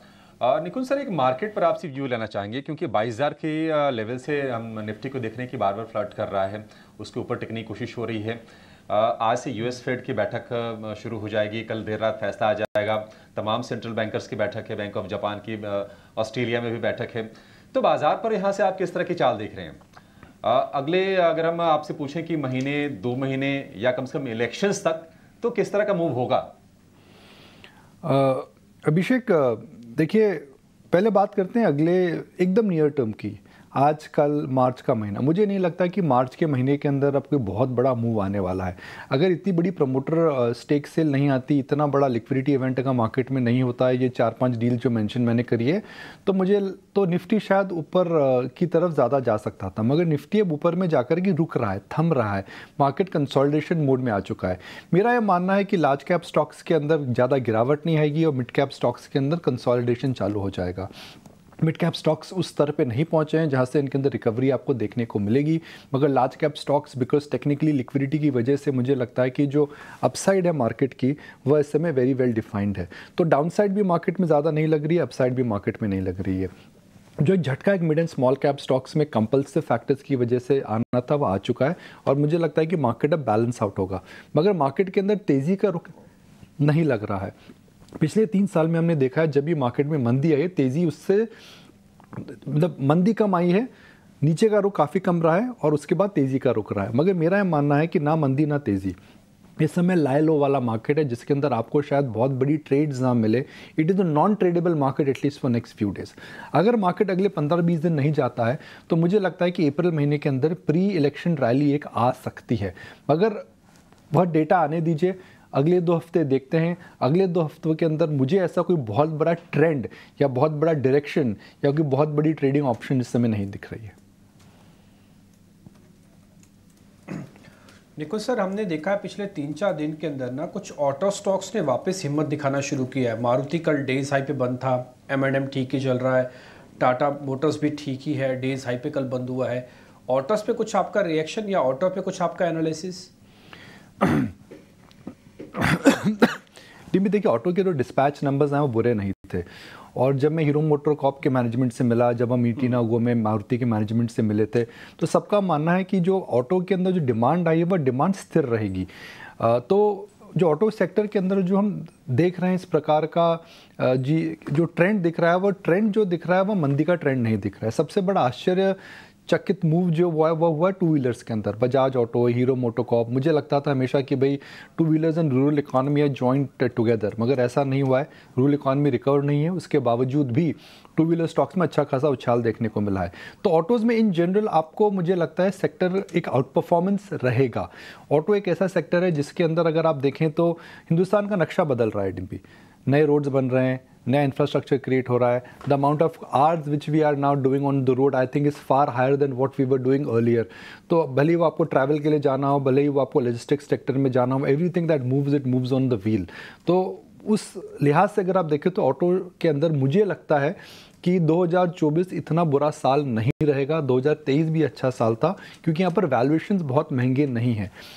द प्रॉब्लम देयर इज़ कि कॉपर 3 मंथ हाई पर है, क्रूड के प्राइसेस ऊपर जा रहे हैं, स्टील के अंदर तेज़ी की बात हो रही है।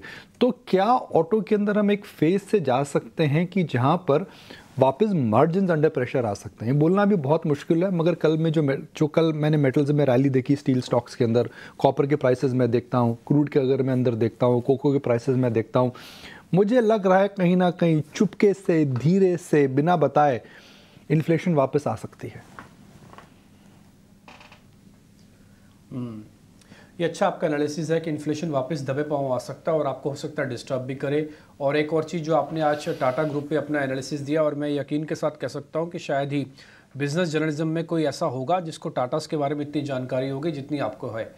तो ये तो मैं अपने एक्सपीरियंस से भी बोल सकता हूँ। निकुल सर, बहुत बहुत शुक्रिया, थैंक यू वेरी मच हम सबको गाइड करने के लिए इस समय की TCS के अंदर एक्चुअली इसका क्या मतलब है, और दूसरा अलग अलग सेक्टर स्टॉक्स पे राय देखने के लिए बहुत शुक्रिया, thank you very much.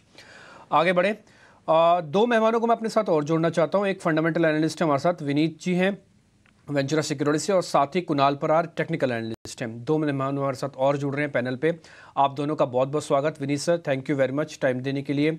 Sir, एक बार आपका कमेंट भी, ये जो टाटा ग्रुप के अंदर पूरी रिस्ट्रक्चरिंग हो रही है, इस पर एक बार जरा आपका व्यू पॉइंट भी चाहिए सर।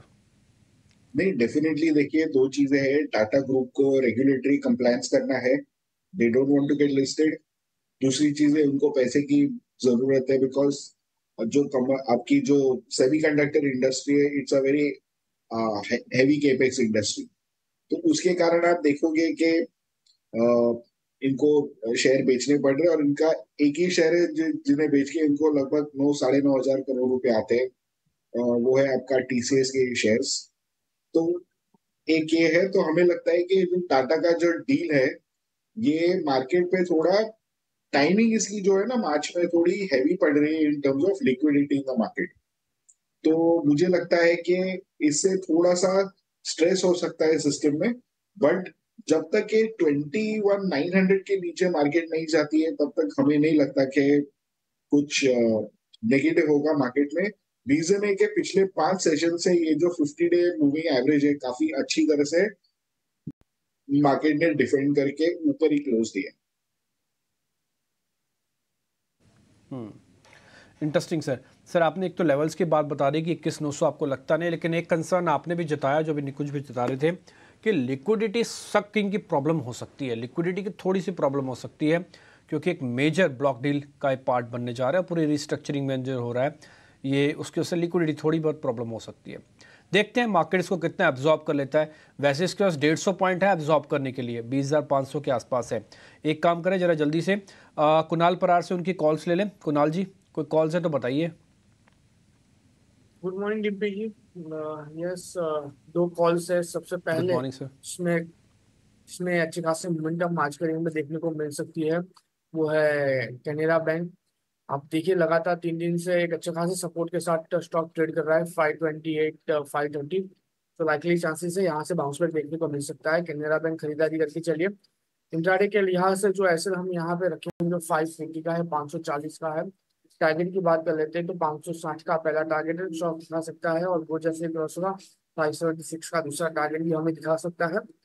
दूसरा कॉल जो है वो BEL है, भारत इलेक्ट्रॉनिक्स, एक अच्छे खासे सपोर्ट के साथ है, ऑफराइजिंग ट्रेंड लाइन। एंड 100 डीएमए का सपोर्ट भी लिया हुआ है। सो बाउंस बैक एक्सपेक्टेशन हम यहाँ से रख सकते हैं। 189 के अराउंड का क्लोजिंग है। 184 के एसएल के साथ खरीदारी करके चलने की सलाह है। 194 पहला टारगेट है और दूसरा 199 है।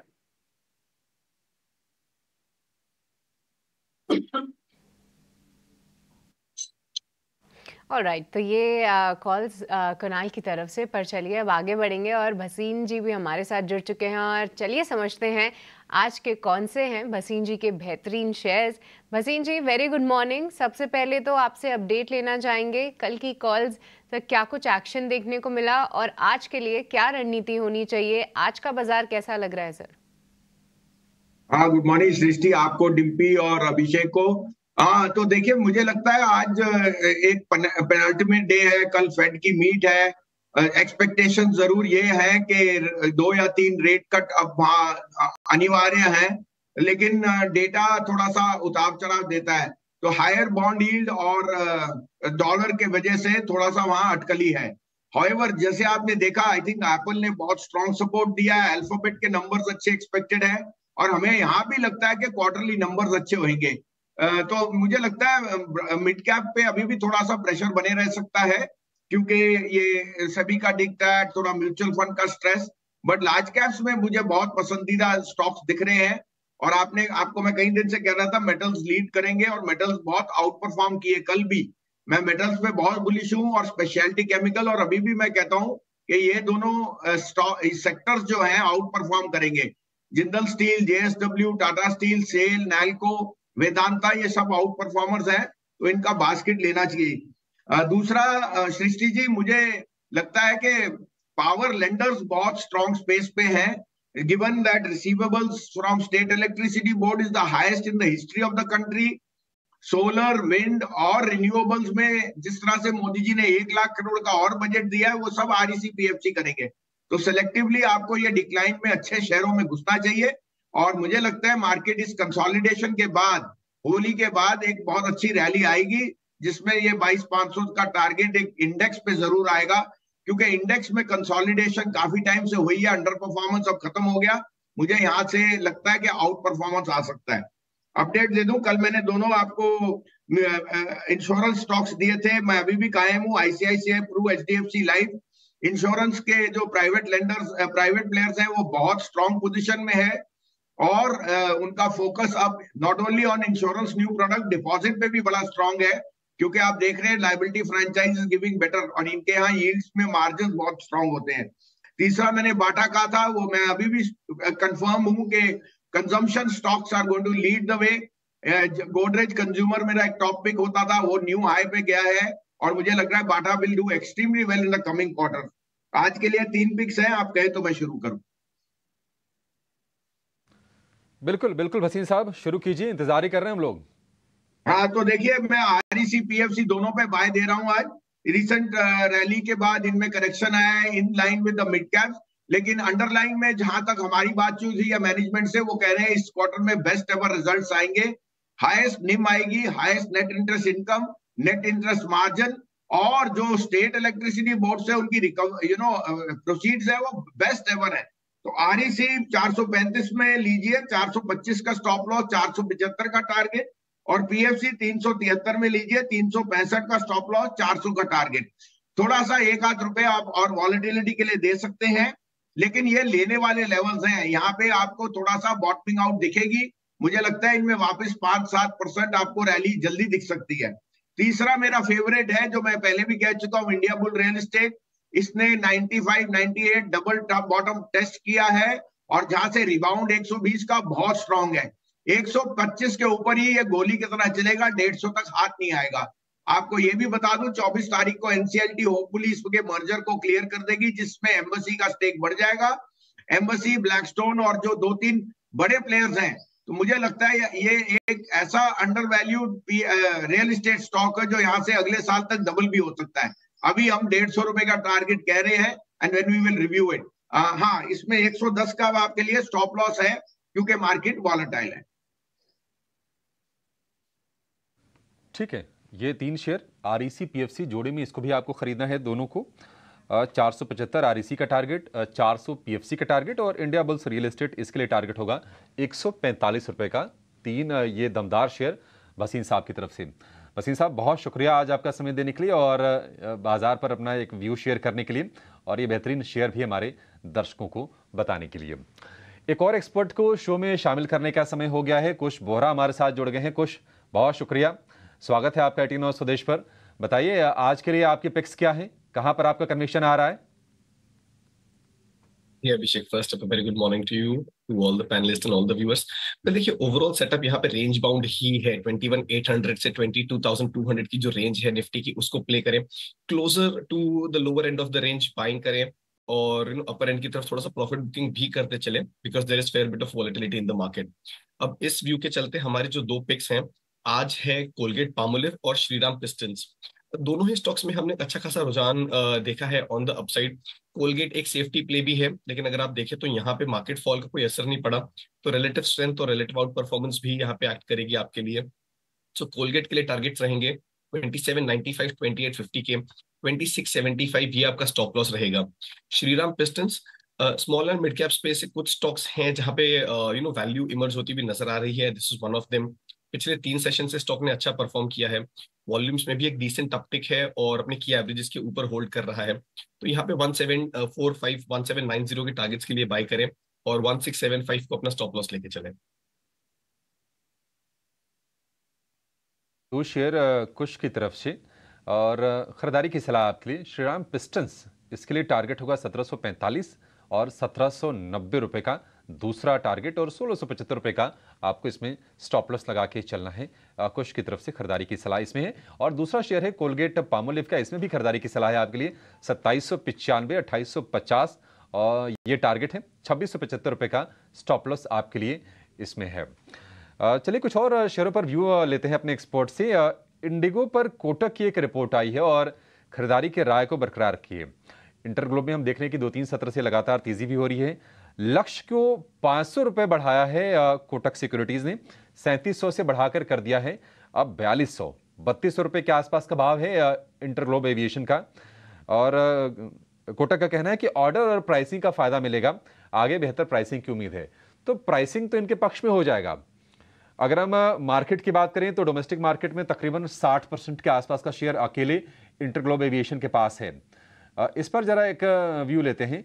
कपिल, आप जरा इंटरग्लोब चेक करके बताइए, क्या इसमें तेजी करनी है? क्या तेजी लगातार इसमें हो रही है 2-3 सत्र से? कितनी अभी आपको बढ़ोतरी दिख रही है शेयर प्राइस में?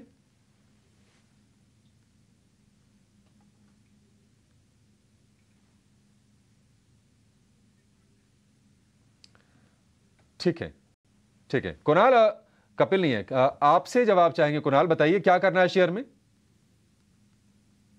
कल इंडिगो की बात कर रहे थे आप। अगर मैं इंडिगो इस लेवल पे अगर स्टॉक देखता हूँ तो अच्छा खासा मोमेंटम स्टॉक में बरकरार है। 3250 के अराउंड स्टॉक का क्लोजिंग है एंड लगातार एक higher top higher bottom formation पे स्टॉक ट्रेड कर रहा है। मेरा जो यहाँ से व्यू है वो खरीदारी करके ही चलने का बन रहा है। 3250 के अराउंड हम यहाँ पे खरीदारी करके चलेंगे।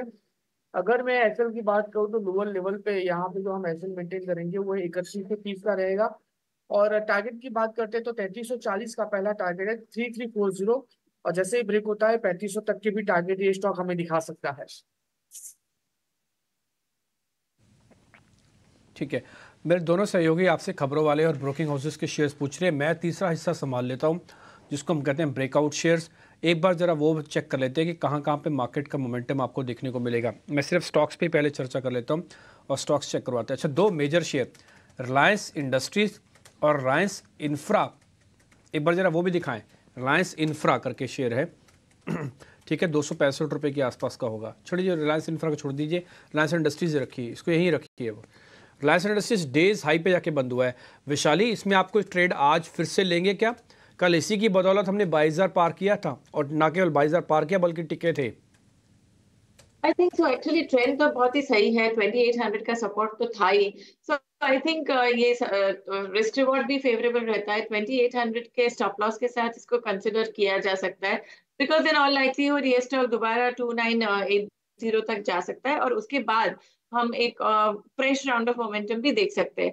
तो फिलहाल मुझे लग रहा है 2800 के स्टॉप लॉस के साथ 2980 के टारगेट के लिए खरीदा जा सकता है। ठीक है कुछ, मैं औरबिंदो फार्मा को थोड़ा लेके पोजिशनली होल्ड करना चाहता हूँ, तो क्या मैं सही स्टॉक्स को पकड़ रहा हूँ? मैं फार्मास्यूटिकल्स में औरबिंदो फार्मा को थोड़ा पोजिशनली होल्ड करना चाहता हूँ। कल की क्लोजिंग अच्छी है, वॉल्यूम वगैरह ठीक बन रहा है और मेरे को उसका पैटर्न भी बुरा नहीं लगा। बिल्कुल डिम्पी, कर सकते हैं। यहाँ पे अगर आप देखें तो 990 का जो सपोर्ट जोन है उसको पिछले कुछ समय से रिस्पेक्ट किया हुआ है, मीडियम टर्म सपोर्ट जोन है, तो एक अच्छा खासा बेस फॉर्मेशन का यहाँ पे अटेम्प्ट है।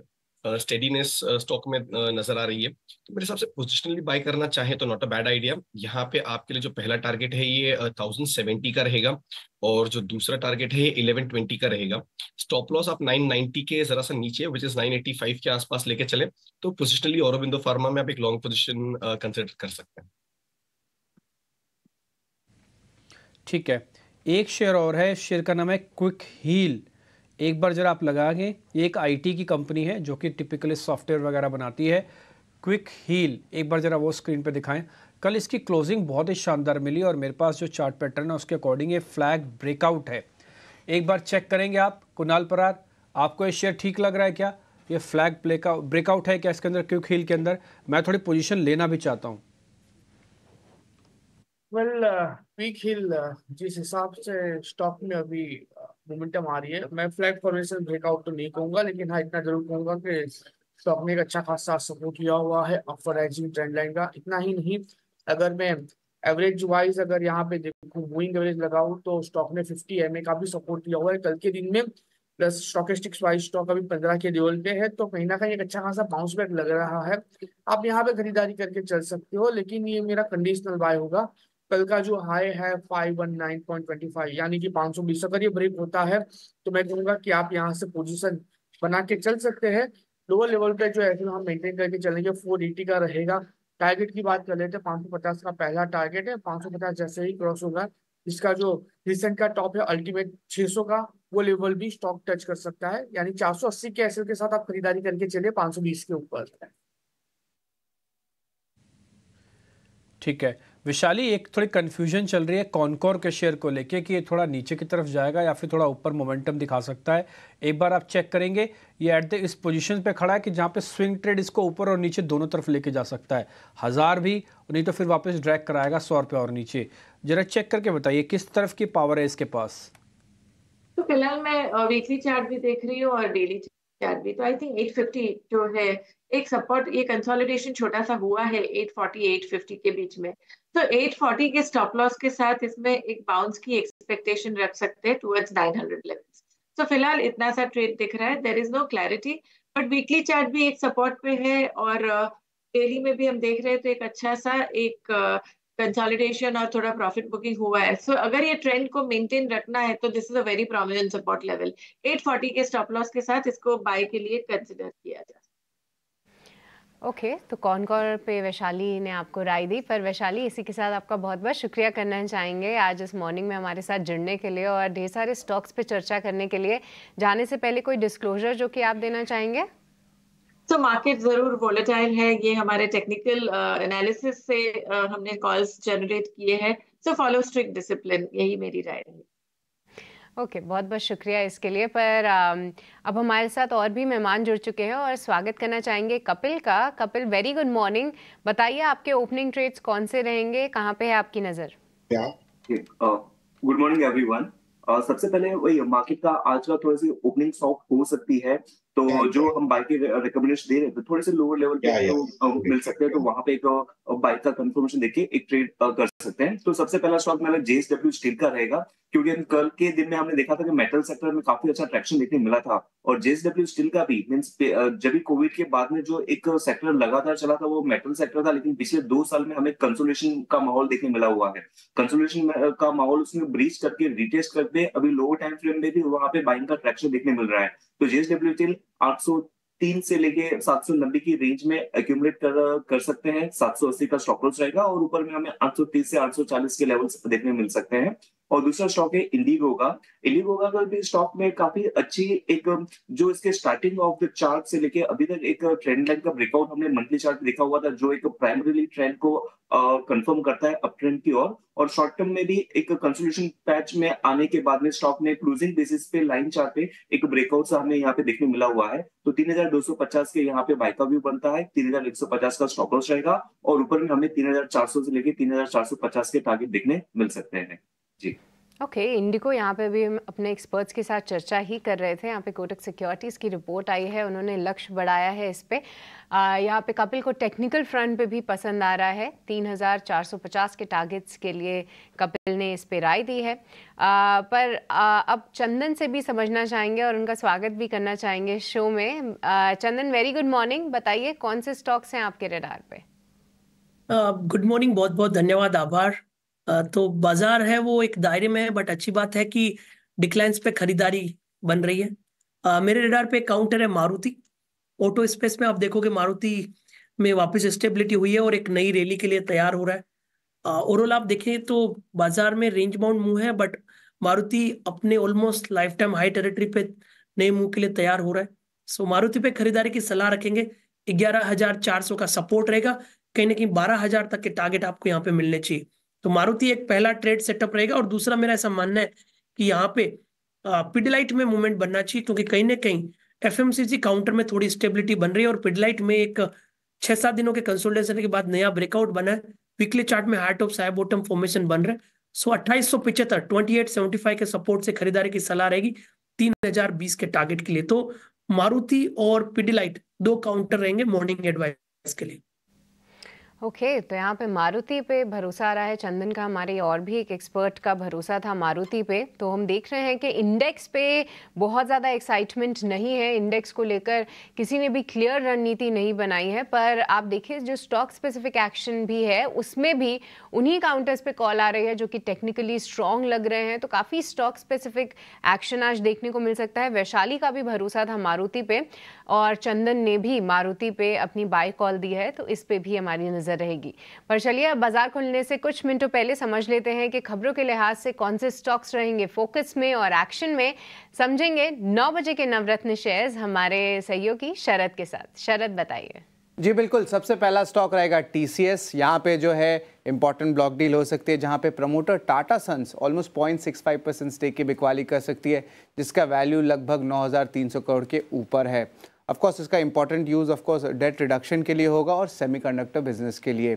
दूसरा स्टॉक फोकस में रहेगा आदित्य बिरला AMC। यहाँ पे भी प्रमोटर्स एग्जिट ले रहे हैं। OFS का अनाउंसमेंट आया है लगभग 11.5% स्टेक का, जिसका वैल्यू लगभग 1,500 करोड़ का आता है। हालांकि OFS खुलेगा नॉन रिटेल इन्वेस्टर्स के लिए आज, लेकिन कल मार्च 20 को जो है रिटेल निवेशकों के लिए रहेगा। फ्लोर प्राइस लगभग 450 रुपये प्रति शेयर का है। शिपिंग कॉरपोरेशन की आज लिस्टिंग है। उनके जो लैंड एसेट्स वाली आर्म है उसकी लिस्टिंग होने वाली है। जो थ्योरेटिकल वैल्यू है डिमर्ज्ड एंटिटी का हमारे कैलकुलेशंस के हिसाब से लगभग 27 रुपये प्रति शेयर आ रहा है, और उस हिसाब से मार्केट कैप बेस वैल्यू पे 1300 करोड़ का हो सकता है। एशियन पेंट और बाकी पेंट स्टॉक्स भी फोकस में रहेंगे। यहाँ पे एक नेगेटिव इम्पैक्ट आ सकता है, क्योंकि अब जो है बिरला ग्रुप ने ग्रासिम के थ्रू जो उनकी जो पेंट आर्म है उन्होंने अपनी प्राइसिंग लिस्ट जारी की है। इंपॉर्टेंट बात यह है कि प्राइसिंग लिस्ट के जो है डिस्काउंट्स जो है भारी देखने मिल रहे हैं। 5 से लेकर 15% तक का डिस्काउंट्स ओवरऑल देखने मिल रहा है। इंसेंटिव्स भी ज़्यादा रहेंगे, और जब कोई बड़ा प्लेयर आता है मार्केट में स्पेशली एग्रेसिवली प्राइसिंग करने पे, तो बाकी प्लेयर्स पे जो है थोड़ी दबाव आती है। सीमेंट चैनल के बारे में बात करें तो चैनल चेक्स कोटक के रिपोर्ट में सीमेंट की जो प्राइस कट है लगातार 5वें महीने देखने मिल रही है। डिमांड ऑफकोर्स थोड़ा कम है, और ओवरऑल 7 से लेकर 8 रुपये प्रति बैग तक जो है प्राइस कट देखने मिलेगा। AU स्मॉल फाइनेंस बैंक का इंपॉर्टेंट एनालिस्ट डे था, और इम्पॉर्टेंट बात सामने आता है कि जो वित्त साल 2024 से लेकर 27 तक जो एडवांस और डिपॉजिट के CAGR ग्रोथ है वो एस्टिमेटेड है कि वो लगभग 23 से लेकर 25% तक ग्रो करने वाले हैं। हालांकि कोर बिजनेस क्रेडिट कॉस्ट जो है 60 बेसिस पॉइंट्स तक आ सकती है, और MFI बिजनेस का यहाँ पे क्रेडिट कॉस्ट लगभग 250 से 300 बेसिस पॉइंट्स रहेगा। टायर स्टॉक्स हमारा 7वां ग्रुप ऑफ स्टॉक्स फोकस में रहेगा। यहाँ पे नेगेटिव इम्पैक्ट आ सकती है, क्योंकि बोथ जो आपके डोमेस्टिक और इंटरनेशनल प्राइजेज सीक्वेंशली देखें क्वार्टर ऑन क्वार्टर पे, तो इनमें जो है लगभग 23 से लेकर 60% तक का ग्रोथ आया है। अब इसका मतलब ये है कि जो नेचुरल रबर प्राइसेस होते हैं एक टाइप से रॉ मटेरियल होता है टायर स्टॉक्स के लिए, और यहाँ पे एक से लेके 2 महीने तक का एक लैग इफेक्ट आता है। तो जो इम्पैक्ट है मार्जिन्स में और ईपीएस में टायर स्टॉक्स का, वो आपको फर्स्ट क्वार्टर या सेकंड क्वार्टर वित्त साल 2025 में देखने मिल सकता है। हालांकि नेगेटिव न्यूज़ फ्लो ज़रूर है। हमारा 8वां stock big bold brokerage Nomura ने इनिशिएट किया है इक्लर्क्स पे बाई रेटिंग के साथ, टारगेट प्राइस रखा है माफ करिएगा 3,000 रुपये प्रति शेयर, और वो एक्सपेक्ट करे कि इक्लर्क्स जो है एक मेजर कंटेंडर बन सकता है बीपीओ स्पेस में, और इम्पॉर्टेंटली जो अपने पियर्स हैं उनसे बेटर इनका रेवेन्यू ग्रोथ है। हमारा आखिरी स्टॉक खबर वो फोकस में रहेगा, और ये कंपनी है OMDC। यहाँ पे जो है बज़ आ रही है कि कंपनी जो है अपनी 2 माइंस की जो है ओपनिंग करने वाले हैं, आने वाले हफ्तों में ये अनाउंसमेंट आ सकती है। और इम्पॉर्टेंटली गवर्नमेंट की जो प्रपोजल भी आ रही है जहाँ पे रिलैक्सेशन और इंसेंटिव्स मिल सकता है माइंस खोलने के लिए। लेकिन याद रखिए इलेक्शन कोड किक इन कर चुका है, तो जो मेजर पॉलिसी चेंजेस आएंगे वो जो है जनरल इलेक्शंस के बाद ही आएंगे। ठीक है, ये तमाम स्टॉक्स 9 के नवरत्न में या आज फोकस में रहेंगी। लेकिन बैंक ऑफ जापान का दरों को लेकर फैसला आ गया है। 2007 के बाद पहली बार बैंक ऑफ जापान ने ब्याज दरें बढ़ाई हैं, और ये एक इम्पॉर्टेंट है ये डिसीजन बैंक ऑफ जापान की तरफ से। यील्ड कर्व कंट्रोल को भी बैंक ऑफ जापान ने ख़त्म किया है, ये भी आपके लिए ध्यान देने वाली चीज़ ये है। तो देखना होगा कि ये ब्याज दरें अब किस रेंज में आ गई हैं बैंक ऑफ जापान की तरफ से, इस पर नज़र ज़रूर रहेगी। लेकिन एक बार एक काम करते हैं, इटिनो स्वदेश के एडिटर इन चीफ निकुंज डालमिया का बाजार पर क्या व्यू है, अगले 1 महीने तक या चुनाव तक बाजार की चाल कैसी रहेगी, दिशा क्या रहेगी, इन तमाम मुद्दों पर हमने बातचीत की। आइए जरा एक बार सुनते हैं। मुझे नहीं लगता कि मार्च के महीने के अंदर अब कोई बहुत बड़ा मूव आने वाला है। अगर इतनी बड़ी प्रमोटर स्टेक सेल नहीं आती, इतना बड़ा लिक्विडिटी इवेंट का मार्केट में नहीं होता है, ये 4-5 डील जो मेंशन मैंने करी है, तो मुझे तो निफ्टी शायद ऊपर की तरफ ज़्यादा जा सकता था। मगर निफ्टी अब ऊपर में जाकर के रुक रहा है, थम रहा है, मार्केट कंसोलिडेशन मोड में आ चुका है। मेरा यह मानना है कि लार्ज कैप स्टॉक्स के अंदर ज़्यादा गिरावट नहीं आएगी और मिड कैप स्टॉक्स के अंदर कंसोलिडेशन चालू हो जाएगा। मिड कैप स्टॉक्स उस स्तर पे नहीं पहुंचे हैं जहां से इनके अंदर रिकवरी आपको देखने को मिलेगी, मगर large cap stocks because technically liquidity की वजह से मुझे लगता है कि जो अपसाइड है मार्केट की वह इस समय वेरी वेल डिफाइंड है। तो डाउनसाइड भी मार्केट में ज़्यादा नहीं लग रही है, अपसाइड भी मार्केट में नहीं लग रही है। जो झटका एक mid and small cap stocks में कंपल्सिव फैक्टर्स की वजह से आना था वो आ चुका है, और मुझे लगता है कि मार्केट अब बैलेंस आउट होगा। मगर मार्केट के अंदर तेज़ी का रुख नहीं लग रहा है। पिछले 3 साल में हमने देखा है जब भी मार्केट में मंदी आई, तेज़ी उससे मतलब मंदी कम आई है, नीचे का रुख काफ़ी कम रहा है और उसके बाद तेज़ी का रुख रहा है। मगर मेरा यह मानना है कि ना मंदी ना तेज़ी, इस समय लाई लो वाला मार्केट है जिसके अंदर आपको शायद बहुत बड़ी ट्रेड्स ना मिले। It is a non tradable market at least for next few days. अगर मार्केट अगले 15-20 दिन नहीं जाता है तो मुझे लगता है कि अप्रैल महीने के अंदर प्री इलेक्शन रैली एक आ सकती है, मगर वह डेटा आने दीजिए। अगले 2 हफ्ते देखते हैं, अगले 2 हफ्तों के अंदर मुझे ऐसा कोई बहुत बड़ा ट्रेंड या बहुत बड़ा डायरेक्शन या कोई बहुत बड़ी ट्रेडिंग ऑप्शन इस समय नहीं दिख रही है। ठीक है, लेकिन चलिए बैंक ऑफ जापान वाली खबर पर लौटते हैं। 2007 के बाद पहली बार ब्याज दरें बढ़ाई हैं और नेगेटिव ब्याज दरों को बैंक ऑफ जापान ने ख़त्म किया है, और यील्ड कर्व कंट्रोल को खारिज कर दिया है बैंक ऑफ जापान ने। इस पर एक व्यू लेते हैं। विनीत सर, इस डेवलपमेंट को आप किस तरह से देख रहे हैं, और ग्लोबल बाजारों को, खासतौर से एशियन मार्केट्स को कैसे इंपैक्ट करेगा ये डिसीजन? ये जो काफी सालों से नेगेटिव यील्ड कर्व जो चलता था, अभी ये जो पॉजिटिव हो गया है और इन्होंने अबेंडन कर दिया यील्ड कर्व कंट्रोल, इसका आप नतीजा एक लगा सकते हैं कि इंटरेस्ट रेट्स येन में बढ़ने वाले। ऑब्वियसली ये तो हमें समझ में आता है, लेकिन इसमें क्या होता था कि एक कैरी ट्रेड होता था जहां पे येन में बोरो करके यूएस ट्रेजरीज में इन्वेस्ट करते थे। अभी वो वाइंड डाउन होगा जिसके कारण यूएस डॉलर की लिक्विडिटी काफी घट सकती है। यूएस डॉलर की लिक्विडिटी घटने के कारण इसमें 2 ही संभावनाएं, या डॉलर घटे या इंटरेस्ट रेट्स उनको बढ़ाने पड़ेंगे। तो इससे हम एक नतीजा लगा सकते हैं कि इंटरेस्ट रेट की कटौती की उम्मीद काफी रिमोट है, और इन्फ्लेशन जिस तरह से किक आउट हो रहा है उससे हमें लगता है कि उसका इफेक्ट वैल्यूएशंस पे काफी एग्रेसिव हो सकता है मार्केट में, क्योंकि एक तरफ से आपके इंटरेस्ट रेट्स बढ़ रहे हैं या घटने की उम्मीद 0 हो रही है, और दूसरी तरफ inflation is coming back in the form of commodity interest rates. तो हमें बहुत केयरफुल रहना चाहिए, लीवरेज शेयरों में ज्यादा इन्वेस्ट नहीं करना चाहिए, और जो स्टॉक जिनकी बैलेंस शीट डेट फ्री है उसी में आप इन्वेस्ट करें, आपको अच्छे रिटर्न्स आएंगे। ठीक है, चलिए यहाँ पर लेवल्स भी सेटल हो गए हैं बाजार के, और निफ्टी की जो शुरुआत होने की जो संकेत है वो है 100 अंक नीचे 21,946 का स्तर। निफ्टी बैंक 154 अंक नीचे 46,400 के आसपास निफ्टी बैंक की शुरुआत होगी। ये लेवल सेटल हुए हैं। डिम्पी, 100 अंक नीचे शुरुआत होने की उम्मीद है, क्या ये कुशन है, कंफर्ट है, या फिर रुक जाए ओपनिंग पर, एक बार स्थिर हो जाने दें ओपनिंग के बाद, उसके बाद कोई ट्रेड करें? 100% आपको रुकना चाहिए, किसी भी तरह का कोई क्वेश्चन नहीं है। आप बहुत मेहनत करके 22,000 का लेवल लेके आते रहे, एक झटके में आपको फिर से 100 पॉइंट देने पड़ रहे हैं।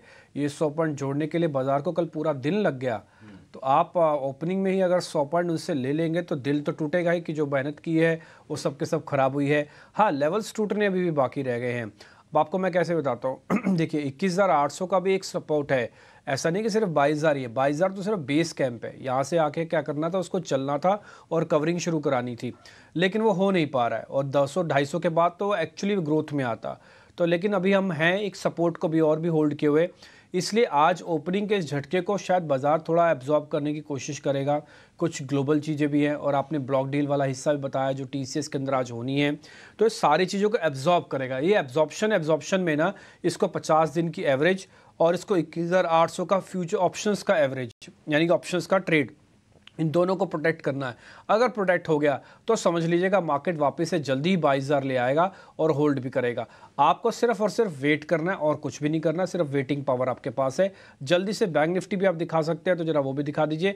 बैंक निफ्टी के अंदर आपको थोड़ा ज़्यादा क्रिटिकल रहना होगा, 3-4 बैंक्स को नीचे लगा के रखिए, और बैंक निफ्टी के पास 46,000 का स्टॉप लॉस, 46,300 का स्टॉप लॉस भी है। दोनों में रुक जाइए, दोनों में शांति बरतिए। और मेरा एक और मानना है कि बैंक निफ्टी आपको पहले क्लियरेंस दिखाएगा बजाय निफ्टी के। निफ्टी के अंदर अभी टाटा ग्रुप के जो एडजस्टमेंट्स है होना बाकी है, बट वो बैंक निफ्टी के साथ नहीं है, तो इसलिए बैंक निफ्टी थोड़ा अलग से आपको डाइवर्जेंस होके ऊपर जल्दी आ सकता है। ये मोटा मोटी दोनों की रिकमेंडेशंस हमने आपके सामने रखी। बाजार खुलने के बाद 30 सेकंड बाद खुल जाएगा। जल्दी से मैं आपको दिखा देता हूँ आज के टॉप गेनर, टॉप लूजर्स कौन कौन से मार्केट का, जरा स्पीड से दिखाते जाइए निफ्टी के अंदर। और दूसरा आज के जो गेनर्स की कैटेगरी आ रही है उसमें अडानी एंटरप्राइज सबसे ऊपर है, 0.5% ऊपर। ब्रिटानिया, अडानी पोर्ट, सन फार्मा, हिंडाल्को। अच्छी चीज़ जो मेरे को पहले 5 शेयरों में दिख रही है वो अडानी ग्रुप का ही शेयर्स दिख रहा है, इसके अलावा कुछ नहीं। दूसरा, अंबानी ग्रुप के शेयर्स में अगर आप नज़र डालेंगे तो आज रिलायंस के अंदर शुरुआत उतनी स्ट्रॉन्ग नहीं मिल रही है, वो 21 रुपये नीचे खुल रहा है। कल यही रिलायंस था जो 3 रुपये ऊपर खुला था। ओपनिंग के लेवल्स की बड़ी इंपॉर्टेंस होती है। खैर, आप 800 850 शेयर इस समय एडवांसेस के अंदर देख पा रहे हैं, थोड़ा रुकना चाहिए। पहले 22,000 का लेवल या तो अचीव कर लें, और इस सारी ब्लॉक डील्स ये सब चीज़ों को हम थोड़ा एडजस्ट करेंगे, उसके बाद फिर देखते हैं। नहीं तो 21,800 अपने माइंड में ज़रूर रखना कि हम वहाँ तक भी आ सकते हैं, इसलिए आपका रिस्क मैनेजमेंट अच्छे से हो जाएगा अगर आपके माइंड में वो लेवल्स भी डला हुआ है तो। ठीक, 90 पॉइंट अभी नीचे आ चुका है निफ्टी। बैंक निफ्टी अगर आप चेक करेंगे तो वहाँ पर आपको सिर्फ 76 पॉइंट की गिरावट है, और बैंक निफ्टी ने 46,500 को मेंटेन किया है। मेरा फिर से मानना है कि आज बैंक निफ्टी ज़्यादा अगर सिग्नल देगा तो आपको एक ज़्यादा अच्छे सिग्नल और ज़्यादा क्लियरेंस के सिग्नल देगा। निफ्टी के अंदर अभी थोड़ा ओवरहैंग है वो एडजस्टमेंट्स का और सारी चीज़ों का, लेकिन निफ्टी बैंक में ऐसा कोई ओवरहैंग नहीं है अभी। तो इसके पास डाइवर्जेंस भी है, थोड़ा पहले से ज़्यादा टूटा हुआ था, कल भी ज़्यादा पार्टिसिपेट नहीं कर रहा था, इसलिए ये मेरे लिए आज का नोटिसेबल इंडाइसिस होगा। आ जाते हैं टॉप गेनर स्टॉक्स पे, जरा स्क्रीन पे स्टॉक्स लेके आइए। तो आज शुरुआत में जैसे मैंने आपको बताया कि अडानी ग्रुप के शेयर्स काफ़ी अच्छे हैं। आप साथ ही साथ दिखा दीजिए एक बार ब्रिटानिया, अडानी पोर्ट्स, सन फार्मा, हिंडाल्को। एक और चीज़, टाटा ग्रुप के शेयर्स भी दिखाइए आज इंपॉर्टेंट है टाटा ग्रुप के सभी शेयर्स को चेक करना। TCS दिखाइएगा, टाटा स्टील दिखाइए, टाटा मोटर्स दिखाइए, 3-4 बड़े शेयर्स तो ज़रूर दिखाएं। इसके अंदर क्या हो रहा है इस समय, टाटा स्टील के अंदर तो करीब आपको 2% के आसपास का कट दिखेगा।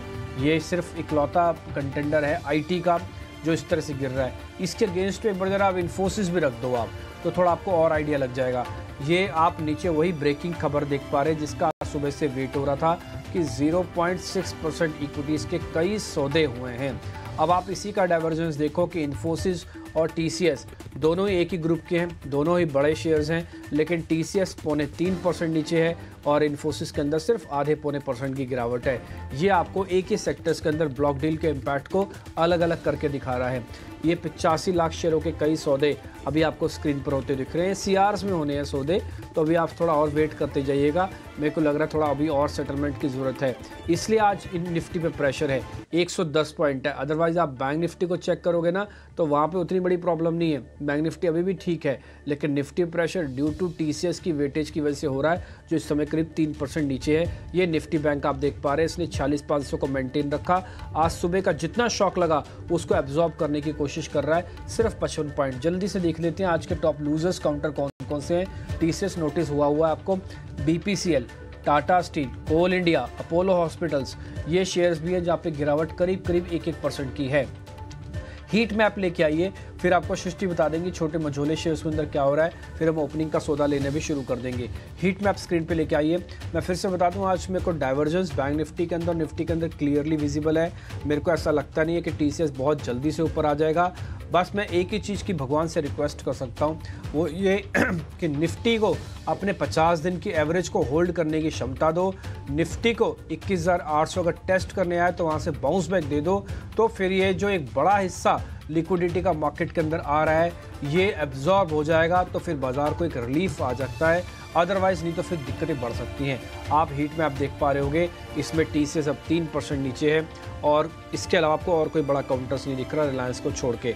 देखते हैं अभी और क्या होता है। अदानी एंटरप्राइजेस शुरुआत में करीब जो आधा पौने % ऊपर था, वही आपको हीट मैप में दिख रहा है। ये स्क्रीन में बदलाव तभी होगा जब कुछ बड़े आईटी कंपनीज और रिलायंस जैसे शेयर्स ऊपर आएंगे, तभी ये शीट हरे निशान में बढ़ेगी। अदरवाइज मैं हीट में आपको बैंक निफ्टी का नहीं दिखा सकता, अगर दिखाता तो आपको ज़्यादा हरा और ज़्यादा बेहतर तरीके से वो दिखता, लेकिन कोई बात नहीं। यहाँ आप इसी से अभी आप काम चलाइए और आपके सामने कुछ और शेयर्स हमको सृष्टि रख रही है जो कि छोटे मझोले शेयर्स की कैटेगरी में से है। तो अगर स्मॉल और मिड कैप एंड की बात करें तो शुरुआत लाल निशान में ही हुई थी, पर बहुत ज़्यादा गिरावट नहीं है, ये एक राहत की बात ज़रूर है। पर इसके अलावा स्टॉक स्पेसिफिक एक्शन भरपूर है, उस पर नज़र डालते हैं। अगर हम मिड कैप और स्मॉल कैप सेगमेंट से बात करें तो NSE 500 में टॉप गेनर है धानी सर्विसेज। यहाँ पे रियल इस्टेट प्रोजेक्ट्स कंपनी ने अनाउंस किए हैं, जिसको लेके करीब 4% की तेज़ी है। इसके अलावा लिंडे इंडिया भी रुकने का नाम नहीं ले रहा है, आज फिर से ये काउंटर में तेज़ी देख रहे हैं। पूनावाला फिनकॉप पे भी नज़र रखिए, क्योंकि कल सेकेंड हाफ में बाजार बंद होते होते तक एक पॉजिटिव खबर आई थी कि HDFC के एक सीनियर मैनेजमेंट ने पूनावाला फिनकॉप को ज्वाइन किया है। कल 4% का एक स्पाइक था, आज भी करीब 3% की यहाँ पे हम तेजी देख रहे हैं। इसके अलावा आज रेमंड्स में भी करीब 2% की तेजी है। पिरामल फार्मा, यहाँ पे जेफरीज की रिपोर्ट आई है जिसके चलते एक्शन भरपूर है, करीब 5% की तेजी है। वो 170 रुपए के लक्ष्य बता रहे हैं, जिसके चलते आप देख रहे हैं कि पिरामल फार्मा में अब देखिए बात करते करते 6% का यहाँ पे उछाल हो चला है। पर गिरने वाले शेयर्स की बात करें तो आज फिर से टाटा इन्वेस्टमेंट कॉर्पोरेशन, डिम्पी जी कह रहे थे कि जितने टाटा ग्रुप ऑफ शेयर्स हैं उन पे नजर रहेगी। एक बार फिर से लोअर सर्किट पे आता हुआ 5% की गिरावट यहाँ पे। और जैसा कि हम बता रहे थे कि टायर इंडस्ट्रीज को लेके बहुत ज़्यादा पॉजिटिव खबरें नहीं है। कच्चे माल की लागत में बढ़त है, रॉ मटेरियल कॉस्ट बढ़ रहा है, प्राइस कट हो रहे हैं। अपोलो टायर्स आज फिर से करीब 3% की गिरावट दिखा रहा है और इसी के साथ अन्य टायर काउंटर्स जेके टायर, सीएट, इन सभी में भी प्रेशर ज़रूर है। तो देखे जाए तो पिक्चर अभी बहुत बुरी नहीं है, पर जी हाँ, स्टॉक स्पेसिफिक एक्शन कई सारे काउंटर्स और कई सारे सेक्टर्स में आते हुए देख रहे हैं। सेक्टर्स के लिहाज से एक लौता PSU बैंक का सेक्टर है, जो कि कुछ समय पहले तक एक लौता सेक्टर था जिसमें आप हरे निशान में एक टिक देख रहे थे। तो आज देखना होगा कि किस तरीके का एक्शन यहाँ पे देखते हैं और क्या PSU बैंक्स आज कोई रैली लीड करते हैं या नहीं।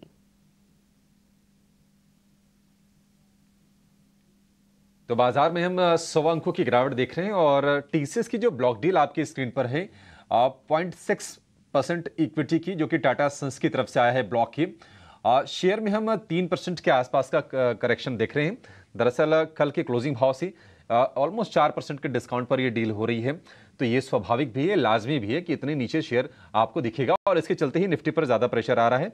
निफ्टी बैंक में हल्की सी गिरावट है, इस वक्त 84 अंकों की। निफ्टी है करीब 115 अंक कमज़ोर, 21,950 के नीचे कर रहा कारोबार। अपने एक्सपर्ट से अब ये जानने का समय है कि आपके लिए इस ओपनिंग पर इस कमजोरी वाले बाजार में ट्रेड के मौके कहां पर मिल रहे हैं। लेकर आएंगे ओपनिंग ट्रेड्स।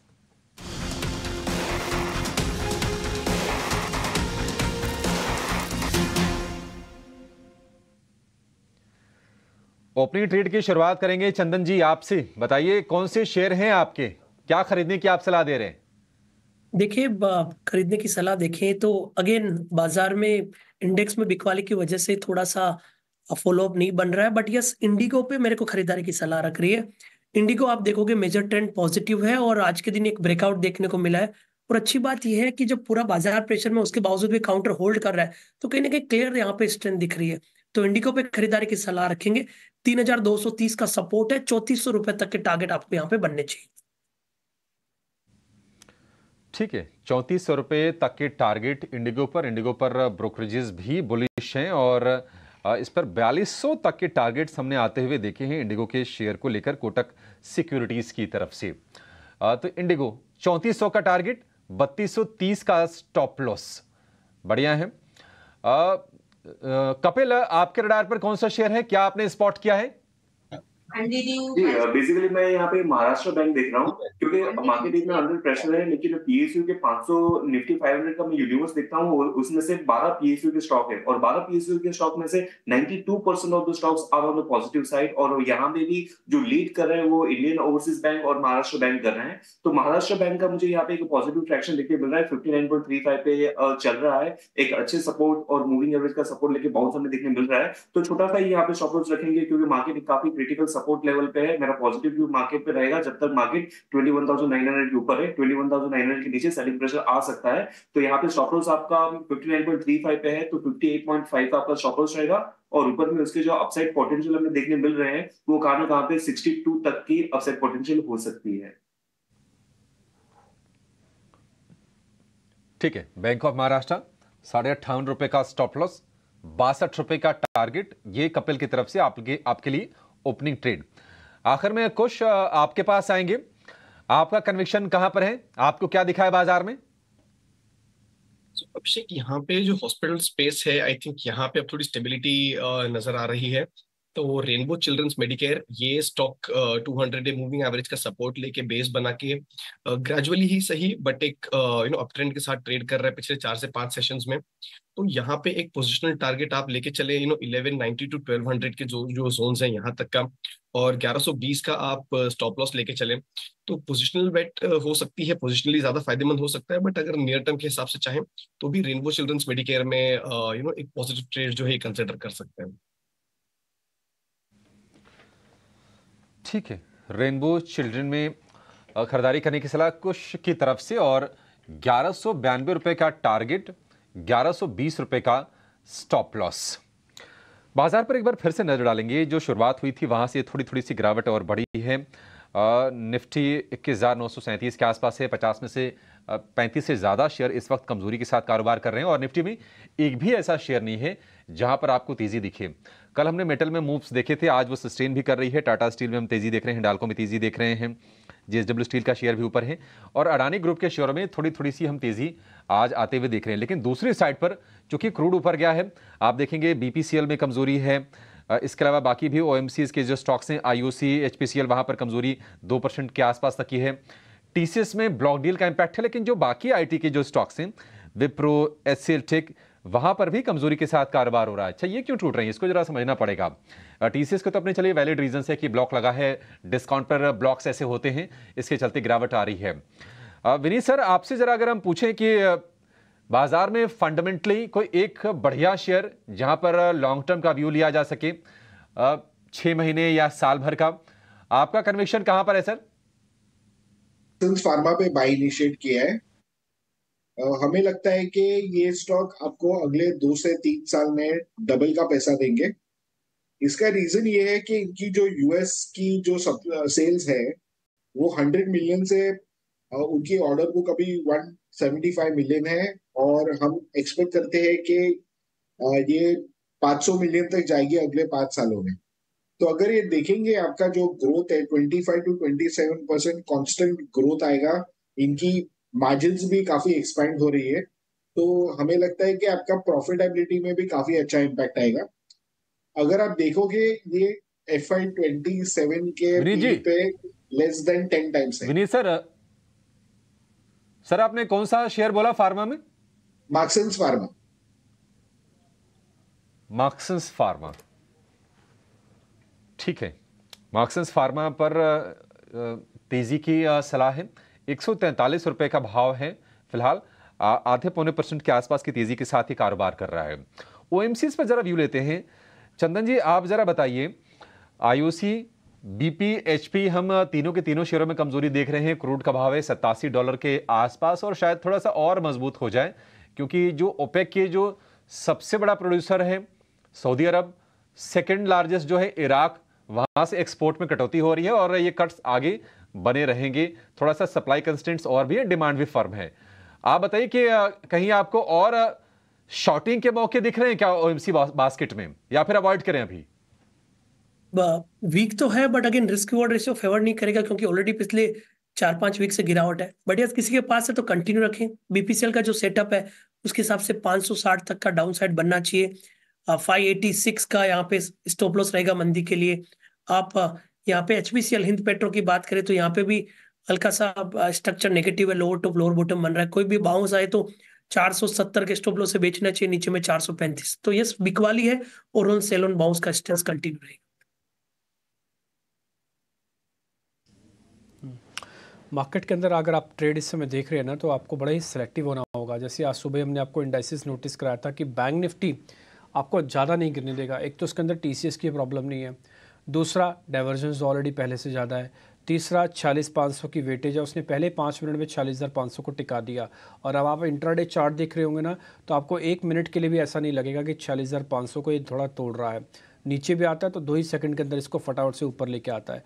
मेरे को एक ऑप्शंस का ट्रेड पता करना है। मैं एक काम करता हूँ, जरा ये चंदन सर से पता करता हूँ। चंदन सर, एक ना ऑप्शंस लेना चाहता हूँ बैंक निफ्टी के अंदर। मेरा कन्विक्शन अभी हाई नहीं है, बट मैं अपॉर्चुनिटी लॉस्ट नहीं करना चाहता। अगर थोड़ा भी पुल बैक आएगा तो आता है तो क्या मैं 46,500 वाली कोई कॉल, या फिर सीधा जो मेरा टारगेट है कि 47,000 तक आ सकता है, उसकी कॉल पकड़ लूँ? सर 47,000 की कॉल चल रही है 98 रुपीज़ में। प्रोड्यूसर साहब आप दिखा सकते हैं 47,000 वाली बैंक निफ्टी की कॉल, जो कि कल एक्सपायर होगी, 20 तारीख को कल एक्सपायर होगी। क्या मैं उस कॉल को 98 रुपीज़ में बाय कर सकता हूं? चंदन सर, देख लिया होगा अब तक आपने, जरा बताइए, गाइड कीजिए। देखिए, पहली बात तो कि ट्रेंड नेगेटिव है, बट अगेन अच्छी बात यह कि मल्टीपल सपोर्ट बहुत है दोनों इंडाइसिस में। तो पहली चीज तो ये ध्यान रखना चाहिए कि आप जो प्रीमियम ले रहे हो उसमें आप कॉन्ट्रा ट्रेड के लिए ले रहे हो, और कहीं ना कहीं 46,500 एक मेजर सपोर्ट है, और सपोर्ट से एक बार का स्विंग बन जाएगा। तो अभी लगभग आप देखोगे ये जो कॉल है लगातार पिछले 6-7 दिनों से लोअर टॉप लोअर बॉटम में बना रही है, बट कल का जो लो था 70 रुपए के आसपास, वो तोड़ा नहीं है। तो मेरा ऐसा मानना है कि यदि 70 रुपए नहीं तोड़े और 110-115 के ऊपर टिक जाए, तो एक बार के लिए आपको 50 से 60 रुपए की यहाँ पे स्विंग बनेगा। बट यस, स्ट्रक्चर नेगेटिव है, हम कॉन्ट्रा जा रहे हैं तो प्रोबेबिलिटी थोड़ी कम है, तो अटेम्प्ट कर सकते हो। 70 के आसपास होल्ड करें तो 30-35 रुपए नीचे का स्टॉप लॉस डाल के एक बार के लिए बाउंस प्ले कर सकते हो। ठीक है सर, ये 70 रुपये का अगर मैं स्टॉप लॉस डाल दूं इस कॉल में, तो ठीक है, मेरे प्रोड्यूसर साहब स्टॉप लॉस टारगेट डाल देंगे। आप एक प्लेट बनाइए प्रोड्यूसर साहब दीपक जी, उसमें लिखिए ऊपर 47,000 की बैंक निफ्टी की कॉल, 20 मार्च की डेरिवेटिव एक्सपायरी, स्टॉप लॉस डाल देना उसका 70 का। अभी का रेट है सर 98। सर अब मेरे को टारगेट बताओ चंदन सर, इसका टारगेट कितना रखूं? पे मैं 70 का एसएल नहीं डाल के 70 के आसपास ले तो बेटर रहेगा। तो मेरा सजेशन ये रहेगा 70 के आसपास ले, क्योंकि मुझे नहीं लग रहा कि बड़े स्विंग्स बनेंगे, क्योंकि 93-90 तभी चल रहे हैं। या फिर आप 80 के आसपास ले लें, उस कंडीशन में 45 का स्टॉप लॉस, 150 का टारगेट। ठीक है, 45 रुपये का स्टॉप लॉस डालो, 150 का टारगेट डालो, 47,000 वाली कॉल है, सस्ता सौदा है। मैं इसको out of the money call बोलता हूँ, ये है भी आउट ऑफ द मनी। 46,500 पे चल रहे हैं, हम कॉल ले रहे हैं 47,000 वाली। लेकिन अगर पुल बैक आया तो ट्रस्ट में ये बहुत बढ़िया से अच्छे से आपको पैसे बना के दे सकते हैं। आपको लेवल्स की वेट करनी चाहिए, जल्दबाजी मत करना। जैसे चंदन सर ने आपको बताया कि 80 रुपये का रेट डाल के रखो, मिलेगी नहीं मिलेगी तो छोड़ देंगे कॉल, कोई फ़र्क नहीं पड़ता। ठीक जी, 80 रुपये का आपको रेंज, 45 का स्टॉप लॉस, 150 का टारगेट, 47,000 की कॉल, सब कुछ सर हमने आपके सामने लिख दिया। इससे किसी से कोई गलती ना हो, फोटो वोटो खींच लीजिएगा, अच्छे से नोटिस कर लीजिएगा। आगे बढ़े, कुछ एक शेयर्स पे आ जाए। कुछ जरा आइडिया चेक करोगे? मैं इस सीरीज़ के मिडल में आइडिया लेना चाहता हूँ, तो ले लूँ? लॉट साइज़ बड़ा है मेरे पास, बस एक ही प्रॉब्लम है, कैश में ले लूँ कि छोड़ दूँ उसको भी? लीजिए सपोर्ट के पास है, लेकिन जो मोमेंटम आ रहा है उसमें जस्ट प्रॉफिट बुकिंग बहुत शार्प देखने मिल रही है।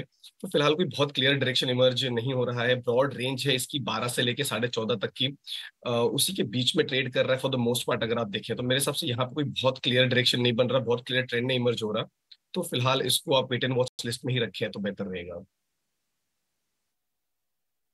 ठीक है, ये जो एडवांस डिक्लाइन अभी आपको अभिषेक ने भी दिखाया होगा, आप उसको एक बार जरा प्लेट को वापस से फायर कर सकते हैं। उसके अंदर प्रॉब्लम है, उसके अंदर शॉर्ट्स की प्रॉब्लम है। आज ऐसा नहीं कि शॉर्ट्स खुले नहीं हैं, आज गैप डाउन के बाद भी शॉर्ट्स खुले हुए हैं और 115 शेयर भी ऐसे हैं, ये मेजोरिटी है। हाँ, ये जो 22 आप देख पा रहे हैं ना, इसके अंदर 115 ताज़ा बिकवाली के हैं, फ्रेश शॉर्ट्स के हैं और अनवाइंडिंग सिर्फ 10 के अंदर है। अच्छी चीज़ ये है कि अनवाइंडिंग कम है, अनवाइंडिंग ज़्यादा खतरनाक होती है शॉर्ट से। शॉर्ट्स होंगे तो कवरिंग भी हो सकती है, अनवाइंडिंग का मतलब डिलीवरी बेस्ड सेलिंग हो रही है उसके अंदर। तो अच्छी साइन तो ये है, देखते हैं आज क्या होगा। मैं तो सिर्फ आज यही प्रार्थना कर रहा हूँ कि हाँ 21,900 जो 50 दिनों के आसपास का एवरेज है और 21,800 जो फ्यूचर्स की ऑप्शंस के हिसाब से इंपॉर्टेंट सपोर्ट है, ये दोनों सपोर्ट अगर निफ्टी नहीं तोड़ता तो बैंक निफ्टी अपना काम करेगा। बस इसी चीज़ पे मेरा आज ज़्यादा फोकस है। बाय द वे मैं आपको बता दूं, वो जो 47,000 वाली कॉल है वो 110 हो गई है। आप वेट करके रखो, आप अपने रेट डाल के रखो, नहीं मिलेगा नहीं मिलेगा छोड़ देंगे, कोई जल्दबाजी नहीं, कोई हेस्टी डिसीजन नहीं लेना। सृष्टि ओके, अगर अभी मार्केट का मूड भी देखें डिम्पी, तो रिलायंस से देखिए कोई प्रेशर नहीं मिल रहा है। डेज लो पे रिलायंस ट्रेड कर रहा है। टीसीएस हम जानते हैं ब्लॉक डील के चलते यहाँ पे भारी प्रेशर है, पर एचडीएफसी बैंक और बैंकिंग काउंटर्स, जैसा कि आप कॉल पे भी जिक्र कर रहे थे कि निफ्टी बैंक की कॉल ऑप्शंस के जरिए भी लोग देख सकते हैं, वो थोड़ा सा ऊपर आने की कोशिश ज़रूर कर रहा है। तो एक बार चंदन आपसे समझना चाहेंगे, अगर बैंकिंग में से कहीं अभी फ़िलहाल एक्सपोजर लेना हो तो कोई बैंकिंग स्टॉक जो कि आपको पसंद आ रहा हो, और ख़ास तौर से मैं 2 काउंटर्स पे राय जानना चाहती हूँ। पहला एचडीएफसी बैंक, क्या आज ये सपोर्ट देगा निफ्टी बैंक को, और दूसरा आरबीएल बैंक पे भी राय दीजिए। एक गिरावट का शिकार ज़रूर था, पर कहीं ना कहीं ये 225 का जो स्तर है उसको क्रॉस करने की कोशिश ज़रूर कर रहा है। क्या वो कोशिश में कामयाब हो सकता है? देखिए, आरबीएल बैंक तो वीक स्ट्रक्चर वाला काउंटर है, मल्टीपल सपोर्ट के आसपास है, बट अगेन बाउंस भी रहेगा तो लिमिटेड रहेगा। तो आप सबसे पहले बैंक की बात करें और बैंक्स में कोई चलेगा तो सबसे पहले मेरा मानना है कि आईसीआईसीआई बैंक में मूवमेंट आएगा, क्योंकि यहाँ पे वीकनेस नहीं है। और आप देखोगे पिछले लगभग 10 दिनों से जब भी डिप बनाता है 1055 1060 के सपोर्ट से घूम जाता है। तो 1060 के सपोर्ट से यहाँ पे जरूर एक बार के लिए 1110 तक का लेवल बनना है। और मेरा मानना है कि यदि बैंक निफ्टी यदि थोड़ा लीड करेगा तो सबसे पहले लीडरशिप वहां पे आईसीआईसीआई बैंक से आएगी। अब एचडीएफसी बैंक की बात करें तो एचडीएफसी बैंक न तो खराब लग रहा है और न स्ट्रॉन्ग लग रहा है, एक रेंज में फंसा हुआ है, बड़े दायरे में है। 1400 की पुट राइटिंग है, 1500 की कॉल राइटिंग है, तो एक ब्रॉडर रेंज में है। तो ब्रॉडर रेंज में तो इसलिए बड़े स्विंग नहीं बन रहे। बट अच्छी बात है कि आज सुबह का ओपनिंग लो 1435 होल्ड किया हुआ है। तो 1435 यदि एचडीएफसी बैंक आज होल्ड कर जाता है और आईसीआईसीआई बैंक में स्ट्रेंथ बन जाती है तो मेरे हिसाब से बैंक निफ्टी थोड़ी सी रिकवरी के मूड में आएगा। ओके, तो एचडीएफसी बैंक अगर होल्ड करता है और आईसीआईसीआई बैंक अगर लीड करता है तो एक सपोर्ट आने की कोशिश है। सबसे पहले कोई चलने के लिए तैयार है तो चंदन का मानना है कि वो आईसीआईसीआई बैंक है, तो उस पर आप नज़र रखिए। 1110 के टारगेट्स वो वहाँ पे दे रहे हैं। इसके अलावा अगर हम देखें तो आईटी काउंटर्स पे क्लियरली प्रेशर ज़रूर है। एक बार कुछ आपसे समझना चाहेंगे, देखिए विप्रो, एचसीएल टेक और साथ ही साथ इन्फोसिस, ये तीनों ही काउंटर्स में से कोई आपको स्टॉक लगता है जो कि और भी कमज़ोरी का शिकार हो सकता है, या ये स्तर है थोड़ा सा एक्सपोजर बढ़ाने का या एक एंट्री लेने का? तो दो डाइवर्जेंट व्यूज होंगे सृष्टि यहाँ पे। इन्फोसिस हमें लग रहा है कि की एवरेजेस के नीचे है और की सपोर्ट जोन जो था इसका 1600 उसको भी ब्रेक करके उसके नीचे ट्रेड कर रहा है। तो यहाँ पे जो डाउनसाइड है ये थोड़ा और गहरा सकता है। यहाँ से स्टॉक हमें लग रहा है कि 1575 परहैप्स इवन 1520 तक के लेवल्स देख सकते हैं अगर ये फॉल जो है ये गहराती है तो। अब इसी के सामने अगर मैं विप्रो देखूं तो ये भी एक माइल्ड से डाउनटर्न में है, लेकिन पिछले कुछ सेशन से 50 डे मूविंग एवरेज का सपोर्ट लिया हुआ है। तो अगर आने वाले कुछ दिनों में ये 500 का लेवल जो है ये होल्ड हो जाता है तो यहाँ पे एक अपस्विंग देखने मिल सकती है। तो थोड़े डाइवर्जेंट व्यूज हैं, बट विप्रो हमें लग रहा है कि यहाँ पे एक बाइंग की अपॉर्चुनिटी है और इन्फोसिस शायद यहाँ से और थोड़ा नीचे स्लाइड हो सकता है। ओके, तो इन्फोसिस और विप्रो दोनों पे ही राय दे दी गई है कुछ की तरफ से। पर एक बार मेटल्स पे ज़रूर नज़र डाल लेते हैं, क्योंकि कल भी ओपनिंग शो में हम डिस्कस कर रहे थे, पर मेटल्स के लेवल्स नहीं आए थे, चार्ट्स पे क्लियर इंडिकेशन नहीं थे, तो हमने आपको कोई कॉल नहीं दी बाय करने की। पर हमने देखा कि दिन के दौरान जो मेटल की चमक है उसने पूरे मार्केट की का जो पूरा फ्लेवर है उसको पकड़ के रखा हुआ था, क्योंकि टाटा स्टील, हिंडाल्को, वेदांता, ये सभी में एक अच्छा एक्शन था और काफ़ी बढ़िया मोमेंटम था। आज वो मोमेंटम कंटिन्यू भी हो रहा है। कपिल, मेटल पैक में से एक स्टॉक जिसमें काफ़ी गिरावट हो गई है पर अब थोड़ा सा मोमेंटम कैच कर रहा है। पॉजिटिव खबर बहुत ज़्यादा नहीं है क्योंकि आयरन ओर के प्राइसेस जो हैं घट रहे हैं इंटरनेशनली। तो एक बार आपसे एनएमडीसी पे राय जानना चाहेंगे, क्योंकि 240 का स्टॉक करीब 200 के भी नीचे जा चुका था। पिछले 2 दिन से थोड़ा मोमेंटम कैच किया है। कोई लेवल्स जो कि यहाँ पे ध्यान रखने चाहिए, और क्या इस बीटन डाउन स्टॉक में अब एंट्री लेनी चाहिए? जी, एनएमडीसी का बेसिकली हम हायर टाइम फ्रेम चार्ट देखते हैं और लोअर टाइम फ्रेम चार्ट देखते हैं, और टेक्निकली जहां पे हमें हार्मनी देखने मिलनी चाहिए वो थोड़ी सी मिसिंग लग रही है, क्योंकि मंथली चार्ट पे स्टॉक का जो 250 का लेवल था वो काफी स्टिफ रेजिस्टेंस लेवल था। 2011 की बात है कि वहां से जो इंसेप्शन पॉइंट ऑफ सेलिंग था, तो वही लेवल पे एक बड़े रेजिस्टेंस लेवल के यहाँ पे आ गया है। हालांकि डेली चार्ट पे मैं जब ये मैं देखता हूँ तो स्टॉक प्राइस में डिसेंट करेक्शन आ गया 250 से लेके और 200 तक का, और पिछले 2 दिन में एक रिकवरी अभी रही है और 100 डे मूविंग एवरेज का सपोर्ट भी उसने लिया हुआ है। लेकिन जब भी आपके हाई टाइम फ्रेम अगेंस्ट में होते हैं और लोअर टाइम फ्रेम का टोन कुछ अलग होता है, तो वहां पे इतनी कंसिस्टेंसी हमें देखने नहीं मिलती है। 207 का लेवल है, थोड़ा बहुत रिकवर ऊपर में आ सकता है, लेकिन स्टॉक प्राइस फिर से 215 के यहाँ पे एक रेजिस्टेंस फेस कर सकते हैं। For very short term trade perspective 207 पे है, 215 का टारगेट देख सकते हैं, लेकिन रिस्क रिवॉर्ड रेशियो यहाँ पे 1:1 ही रहेगा, जो कि इतना फेवरेबल नहीं होता है। और दूसरा स्टॉक जो मेटल में देख रहा हूँ हिंडाल्को, तो हिंडाल्को का भी मैं थोड़ा सा वेट करूंगा। 540 के ऊपर अगर मुझे सस्टेनेबिलिटी देखने मिलती है तो एक अच्छा सा ट्रैक्शन हमें 560 तक देखने मिल सकता है। ठीक है, एनएमडीसी पर ये व्यू और मेटल स्टॉक्स पर व्यू निकल के आ रहा है कपिल की तरफ से, लेकिन संवर्धन मदरसन में भी एक ब्लॉक लगा है और करीब 10 लाख शेयरों के कई सौदे यहाँ पर हुए हैं। शेयर में हम देखने की करीब 1% के आसपास की तेज़ी हमें देखने को मिल रही है। 114 रुपये के आसपास का भाव है संवर्धन मदरसन यानी कि शामिल के शेयर का। लेकिन अगर हम ऑटो एंसिलरी या फिर ऑटो से रिलेटेड अगर हम शेयरों की बात करें तो आज हम देख रहे हैं कि टायर शेयरों में कमजोरी है। MRF, JK टायर, C8, ये तमाम स्टॉक्स आपको आज कमजोरी के साथ कारोबार करते हुए दिखेंगे और उसकी वजह यह है कि घरेलू मार्केट में जो नेचुरल रबर के जो दाम हैं उसमें उछाल हमें देखने को मिल रहा है और करीब 23% के आसपास का उछाल है quarter on quarter. International market की बात करें तो वहां पर ज़्यादा उछाल है, करीब 65-70% के आसपास का उछाल है। हालांकि हिस्टोरिकली ऐसा देखने को मिलता है कि जो नेचुरल रबर के दाम होते हैं वो इंटरनेशनल मार्केट से ज़्यादा होते हैं, 10 से 15% के प्रीमियम पर होते हैं। तो यहाँ पर अगर घरेलू बाजार में नेचुरल रबर के दाम बढ़ते हैं तो निश्चित तौर पर टायर कंपनियों के लिए और मुश्किलें बढ़ेंगी और कहीं ना कहीं उसका जो असर होगा वो मार्जिन पर भी आएगा, मार्जिन पर आएगा, एबिटा पर आएगा, EPS पर भी असर आएगा। हम देख रहे हैं कि कमजोरी आज ये तमाम शेयरों में है। चंदन जी, आप जरा बताइए टायर स्पेस में एक बार MRF ही आप चेक कर लीजिए। हालांकि बड़ा है, हैवी वेट है, लेकिन लगातार 3 सत्र के आसपास की गिरावट है और अब ये महीने भर में 10-12% के आसपास करेक्ट कर गया है। आपका व्यू क्या बैठ रहा है टायर स्टॉक्स पर? कोई ट्रेड के मौके आपको दिख रहे हैं? नहीं, अभी तक तो यहाँ पे कोई रिकवरी मेरे को नहीं दिख रही है। इनफैक्ट सेटअप नेगेटिव है कि मूविंग एवरेज हमने तोड़े हैं, लोअर टॉप्स लो बॉटम फॉर्मेशन बन रहा है, तो थोड़ा और डिक्लाइन होने दीजिए। मेरे हिसाब से 13,000 मेरे हिसाब से आप देखिए तो इस काउंटर को और डिक्लाइन देखिए। अभी भाव लगभग 1,35,000 रुपए है और थोड़ा और डिप आते कहीं ना कहीं 1,33 1,32 के आसपास आते हैं तो वहां पे वापस आपको लेने के चांस मिलने चाहिए। काफी बड़े प्राइस है तो नंबर पढ़ना भी टफ हो रहा है और किसी को ट्रेड करना है तो यहाँ पे ऑप्शंस के साथ ट्रेड करे तो आपको कंपैरेटिवली बेटर रहेगा। तो एज ऑफ नाउ मैं थोड़ा और डिप का वेट करूंगा MRF में बॉटम फेसिंग करने के लिए। ठीक है, वेट करना है। 1,35,000 रुपए के आसपास का भाव है MRF का, लेकिन अभी थोड़ा सा इसमें आपको कोई पोजीशन नहीं बनानी है।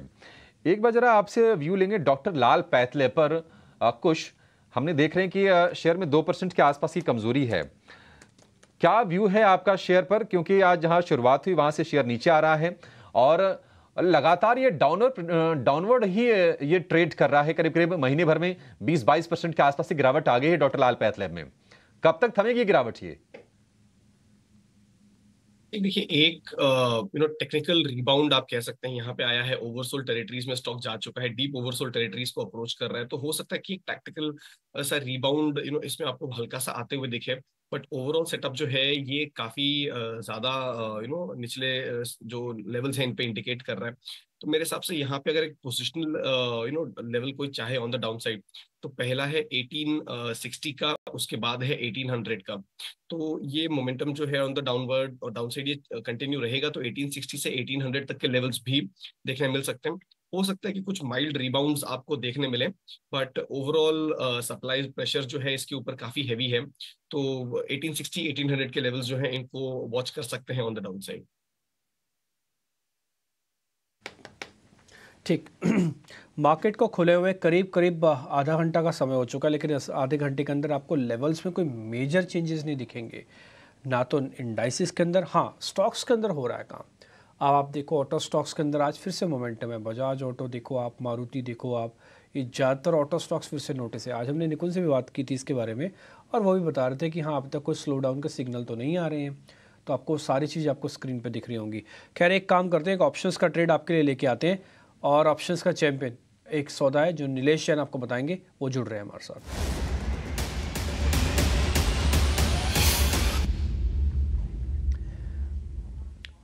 नीलेश जी नमस्ते, बताइए सर कौन सा ऑप्शंस का ट्रेड आपने ढूंढा है? नमस्ते डिम्पी जी। देखिए खरीदारी पे फोकस है, और जो स्टॉक हमारे राडार पे आया है वो है इंडिगो। काफी अच्छा मोमेंटम यहाँ पे देखने को मिल रहा है। ओआई अगर देखें यहाँ पे तो लगभग 3.5% का और फ्रेश ओआई इजाफा यहाँ देखने को मिल रहा है, तो लॉन्ग बिल्डअप होते हुए नजर आ रहे हैं। और आज एक फ्रेश ऑल टाइम हाई इस पर्टिकुलर काउंटर ने लगाया, एक डबल टॉप पैटर्न जो बना था उसका ब्रेकआउट भी यहाँ पे आता हुआ नजर आ रहा है, तो मोमेंटम स्ट्रांग है। यहाँ से हम अंडरलाइन में 3350 3380 तक का मूव एक्सपेक्ट करके चल रहे हैं, इसीलिए at the money call option 3320 का खरीदने की सलाह होगी, जो कुछ समय पहले 70-68 के रेंज में ट्रेड हो रहा था। तो अगर फिर से उस रेंज में आता है तो उसे लॉन्ग करें। स्टॉप लॉस होगा 45 का, पहला टारगेट 95 का होगा, दूसरा टारगेट 110 का होगा।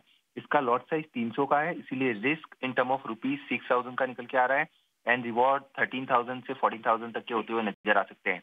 अगर पीछे कुछ एक मिनटों में थोड़ा स्पट आया है तो थोड़ा सा कूल ऑफ 72 के रेंज में आता है, तब इसे लॉन्ग करें, एंड टारगेट इंटैक्ट है 95 to 110। ओके ठीक है, आप ये कह रहे हैं कि थोड़ा कूल ऑफ हो जाए उसके बाद इसको प्लस करें। आप ना रेंज नोट डाउन कर लो 65 से 68। अभी नीलेश भाई अभी रेट क्या आ रहे हैं इसके सामने रेट क्या आ रहे हैं? 3320 के जो प्रोड्यूसर सब आप फायर कर सकते हैं। अभी 75 आ रही है, यानी कि अगर 500-1500 रुपये महंगा मिलेगा आपको माल। ठीक है सर, नोटिस हो गया सर। 1500 से 1800 भी थोड़ा महंगा पड़ेगा आपको, थोड़ा नीचे आने देना, तो फिर रिस्क रिवॉर्ड भी जमेगा नहीं आपको। ये हमने आपके सामने कॉल लाइव फायर कर दी है, एक ही कॉल होगी इसमें, 76 रुपये का रेट आ रहा है। लेकिन वापस से प्लेट दिखाओ आप साथ वाली में, आपको एंटर करना है 68 की रेंज में आके। ठीक है जी, तो 76 से 68 का वेट करो, सौदा छूटता छोड़ दो, सौदा छूटता भले आप छोड़ दो। ठीक जी, तो ये क्या रेट है आपका? अच्छा 72 की कर दिया है, तो 72 ले लेते हैं। 4 रुपये के लिए वेट करो, 4 रुपये में जो फ़र्क पड़ेगा ना, 4 × 1200 रुपये का फ़र्क पड़ेगा। ठीक जी, तो आप थोड़ा देख लेना अपने हिसाब से। इसके अंदर 45 का स्टॉप लॉस है, 110 तक का टारगेट रखना, 95 वाला टारगेट को अब हम हटा देते हैं। और बड़ी हैरानी की बात है, आज क्रूड के अंदर तेज़ी है, उसके बावजूद एविएशन काउंटर में हालांकि इकलौता इंडिगो ही है, और ये इंडिगो इस समय तेज़ है। 10 में से 9 लोग इसलिए नुकसान उठाते हैं कि फाइनेंशियल डिसिप्लिन नहीं है, और दूसरा वो ऑप्शंस के अंदर सिर्फ सौदा ले लेते हैं, स्टॉप लॉस नहीं लगाते, ना ही काटते हैं, और भावनाओं में बह जाते हैं। ठीक, थोड़ी देर पहले बैंक निफ्टी हरे निशान में भी आ गया था। जब तक हम एक कॉल ले रहे थे तो बैंक निफ्टी हरे निशान में भी आया था। मैं फिर से वेट करता हूं कि आज मेरे को ऐसा लगता है कि बैंक निफ्टी को आज, देखो आज नहीं तो कब होगा फिर? आप कब करना चाहते हो? आप करो ना, मौका आपके पास है ना बढ़िया आज टेक लेने का चांसेस। आज रिलायंस नीचे है, आज TCS नीचे है, आज ज़्यादातर शेयर्स के अंदर, बड़े शेयर्स के अंदर कमज़ोरी है। ले लो चार्ज आज बैंकिंग काउंटर सारे मिलके, और अगर ले लेते हैं चार्ज तो आज बैंक निफ्टी आपको बढ़िया से एक मोमेंटम दिखा सकता है। But wait for the levels, जब तक सारी चीज़ें ठीक नहीं होती बड़ी पोजीशंस बिल्कुल मत लेना। आगे बढ़ें जी, 1-2 ट्रेड और पता कर लें। आपने अपने एक ऑप्शंस का ट्रेड भी नोटिस कर लिया होगा इंडिगो का। ये सब लिखते जाइएगा आप सब। हाँ, इस इंडिगो के अंदर वैसे बाय द वे मैं आपको बता दूं, मेरी शीट में अभी भी लॉन्ग पोजीशंस इसके अंदर सिग्नल आ रहे हैं 3-3.5% OI एडिशन के साथ ही। एक और शेयर है बजाज ऑटो, जो मैं अभी आपको थोड़ी देर पहले दिखा रहा था। कुछ होंगे हमारे साथ। कुछ बजाज ऑटो आपको ठीक लग रहा है क्या? एक बार जरा चेक करना। बिल्कुल डिम्पी, अगर आप देखें तो यहाँ पे जो फॉल भी आया था ये कोई बहुत ज्यादा एग्जैजरेटेड नहीं था। 20 डे मूविंग एवरेज के सपोर्ट से स्टॉक ने रिबाउंड लिया है। तो मेरे हिसाब से ये स्टॉक बिल्कुल बाय ऑन डिप्स की जो स्ट्रैटेजी है इसमें फिट होता है। 9,000 तक के टारगेट्स के लिए इसको लॉन्ग किया जा सकता है। सारे स्लाइटली पोजिशनल टारगेट्स हैं, बट उन लेवल्स के लिए इसको बिल्कुल लॉन्ग कर सकते हैं। स्टॉप लॉस जो है ये आपका बनेगा 8500 का जो लेवल है वहां पे, उसके जस्ट नीचे। तो अच्छा सेटअप है। और जो फॉल आया है यहाँ पे भी स्टॉक अच्छा सपोर्ट लेके रिबाउंड बता रहा है। तो बजाज ऑटो को आप एक लॉन्ग पोजीशन के लिए कंसिडर कर सकते हैं। एक छोटा सा पॉइंट मैं आपके सामने और कर दूं, 53 लोग ऐसे हैं बैंक निफ्टी को जो नीचे की तरफ धकेल रहे हैं, और 60 लोग ऐसे हैं जो बैंक निफ्टी को ऊपर की तरफ धकेल रहे हैं। स्लाइटली जो खुलने के बाजार का बाद का डाटा बन रहा है, जो मेरे पास ऑप्शंस का डाटा आता है, उसमें स्लाइटली, बहुत ही स्लाइटली मैं बोलूँगा कि बैंक निफ्टी का पॉजिटिव डाटा, बट निफ्टी का काफ़ी गंभीर है। वजह आपको पता ही है, उसमें रिलायंस और TCS 2 हैवीवेट्स ये ठीक ही नहीं होने दे रहे डाटा को। खैर, हम आगे बन रहे थे तो कुछ एक और स्टॉक्स जरा पता कर लेते हैं। एक बार जरा भारतीय एयरटेल लेके आई, तो इस सीरीज़ के एंड तक रखना चाहिए क्या? एक बार जरा चंदन सर से पता कर लेते हैं। चंदन सर, इस सीरीज़ के एंड तक भारतीय एयरटेल को रखना चाहिए? भारतीय मंग हमारा एक टॉपिक है जो इस मार्केट में डिक्लाइन की बावजूद भी होल्ड किया हुआ है। हमारा 1280 का टारगेट है। सुबह भी हमने इसके बारे में डिस्कस किया। 1280 तक के मूवमेंट बनने चाहिए। 1210 के सपोर्ट से आप पोजीशन कंटिन्यू रखें 1280 से लेकर 1300 तक के टारगेट के लिए।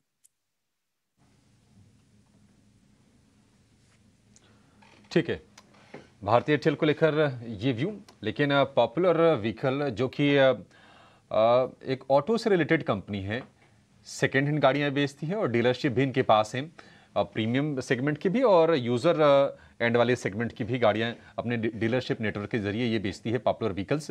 केरला में इनका अच्छा खासा कारोबार है। साउथ बेस्ड ही ज़्यादा ये कंपनी है, लेकिन IPO की थोड़ी सुस्त लिस्टिंग यहाँ पर होने के संकेत मिल रहे हैं। 295 रुपये का इशू प्राइस है, 292 रुपये पर यह सेटल हुआ है। और दरअसल अब IPO का रिस्पॉन्स भी कोई खास नहीं मिला था। करीब करीब 1.25 गुना के आसपास ये IPO भरा था। उसके हिसाब से लिस्टिंग की उम्मीद भी ऐसी ही थी, बहुत मुश्किल से भर पाया था हम ये बल्कि कहेंगे। और 292 रुपये पर यह सेटल हुआ है, 1% के डिस्काउंट पर अपने इशू प्राइस के मुकाबले। देखते हैं कि लिस्टिंग के बाद फिर किस तरह की चाल इसमें दिखती है।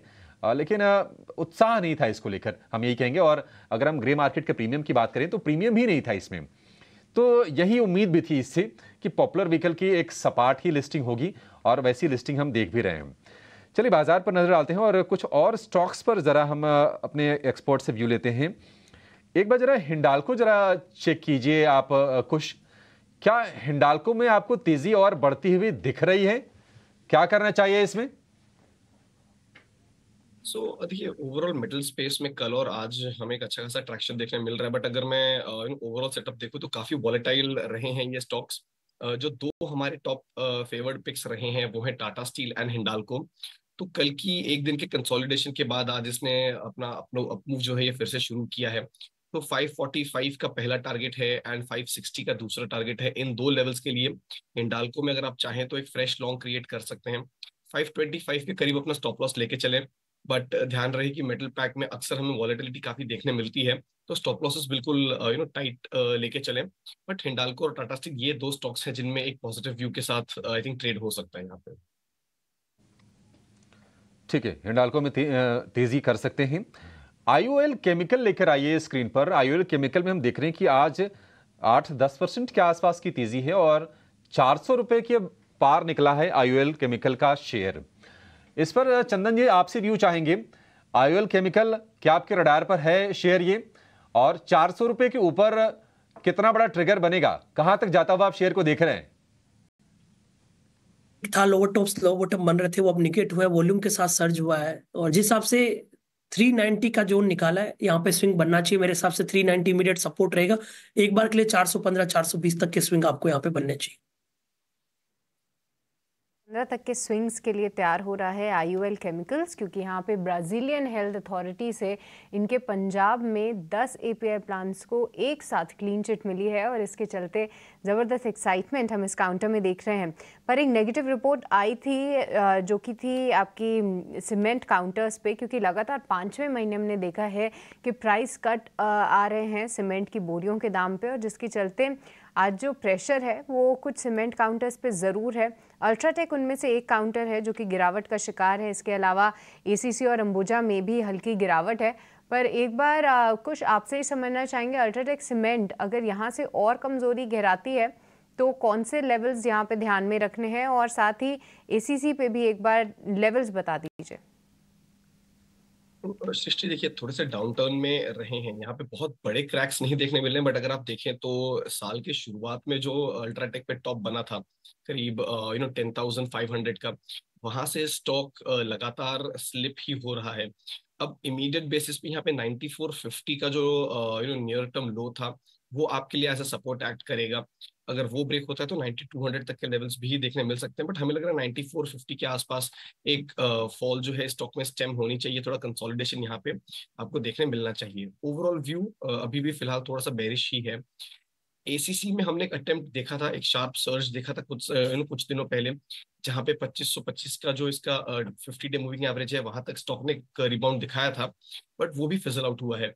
और यहाँ पे जो सपोर्ट जोन बन के आ रहे हैं वो है 2375 का। तो जैसा आपने बताया कि ओवरऑल स्पेस में ही हमें प्रेशर देखने मिल रहा है। आई थिंक इट्स बेस्ट कि हम यहाँ पे जो स्टॉप लॉसेज हैं या जो सपोर्ट जोन्स हैं उनको टाइट स्टॉप लॉस के तौर पे लेके चलें। फ्रेश लॉन्ग पोजीशंस जो हो उनको जरा अवॉइड करके चलें। तो ACC और अल्ट्राटेक के लिए ओवरऑल ये व्यू रहेगा और ये लेवल्स रहेंगे। ओके, ACC और अंबुजा दोनों पे ही गिरावट देख रहे हैं, और साथ ही साथ अल्ट्राटेक सीमेंट 6400 तक के लेवल्स, 9400 माफ़ कीजिएगा, ये लेवल्स भी देख सकता है। पर चंदन एक बार BPCL और HPCL पे भी राय दीजिए। देखिए थोड़ी सी कल रिकवरी अटेम्प्ट ज़रूर दिखाई थी दोनों काउंटर्स ने, बट जिस तरीके से इंटरनेशनल मार्केट में क्रूड के जो दाम हैं वो बड़े हैं, कहीं ना कहीं एक नेगेटिव इम्पैक्ट यहाँ पे हम देख रहे हैं। और फिर से ये काउंटर्स अपने प्रीवियस वीक लो को ब्रेक करते हुए और नीचे की तरफ जा रहे हैं। कहाँ तक जा सकते हैं ये दोनों ही काउंटर्स, और क्या इन स्तरों से भी और गिरावट की उम्मीद रखें? चल वीक है तो और थोड़ी बिकवाली बननी चाहिए। BPCL की बात करें तो 555 560 तक के लेवल बन सकते हैं नीचे में। HPCL है वो 440 के नीचे फिसल सकता है। इनफैक्ट IOC की भी बात करें वो भी 150 की तरफ जा सकता है। तो तीनों ही काउंटर में वीक स्ट्रक्चर है, थोड़ी और वीकनेस यहाँ पे कंटिन्यू रहनी चाहिए। थोड़ा से सिलेक्टिव रहिए, और मैं बोलूँगा बाज़ार को सिर्फ देखते रहिए ज़्यादा। देखिए हमारा तो काम है, हम तो पूछेंगे स्टॉक्स, गेस्ट बैठे हैं वो आपको गाइड भी करेंगे। अच्छा वो इसलिए नहीं कि आपको बता रहे हैं कि आपको लेना है, वो इसलिए भी बता रहे हैं मान लो किसी ने ले रखा है उसको भी तो पता करना है। तो हर तरह के लोग हैं ना सिस्टम में, जिनको पता करना है, जिनको बेचना है, जिनके लिए ले रखा है पोजीशन से। तो इसलिए हम लगातार बैक टू बैक गेस्ट से पूछेंगे। लेकिन मैं फिर भी आपके दोस्त होने के नाते, आपका फैमिली मेम्बर होने के नाते ये मैं ज़रूर फिर से बोलूँगा, रिक्वेस्ट करके बोलूँगा कि आप वॉल्यूम को प्लीज़ कम रखो। ना केवल वॉल्यूम को कम रखो बल्कि अपने सौदों को पहले बचाओ, पहले उसको ठीक करो। ये बहुत ही बुरा चर्निंग का फेस है मार्केट का। ये कहने को हम इसको एक टर्म दे देते हैं कंसोलिडेशन, लेकिन इसी कंसोलिडेशन में ये इस तरह से शेक करता है कि आपको कमज़ोर हैंड्स को, जिनका फाइनेंशियल डिसिप्लिन नहीं है, उनको बाहर निकाल देगा। ये जो हम बार बार एक स्टैंडर्ड डिस्क्लोजर दिखाते हैं ना कि 10 में से 9 लोग हैं, अरे भाई जब स्टॉप लॉस है फिर 10 में से 9 लोग क्यों घाटा बना रहे हैं? स्टॉप लॉस लगाने के बावजूद भी घाटा इसलिए बना पा रहे हैं क्योंकि अपने फाइनेंशियल डिसिप्लिन को नहीं ठीक रख पाते।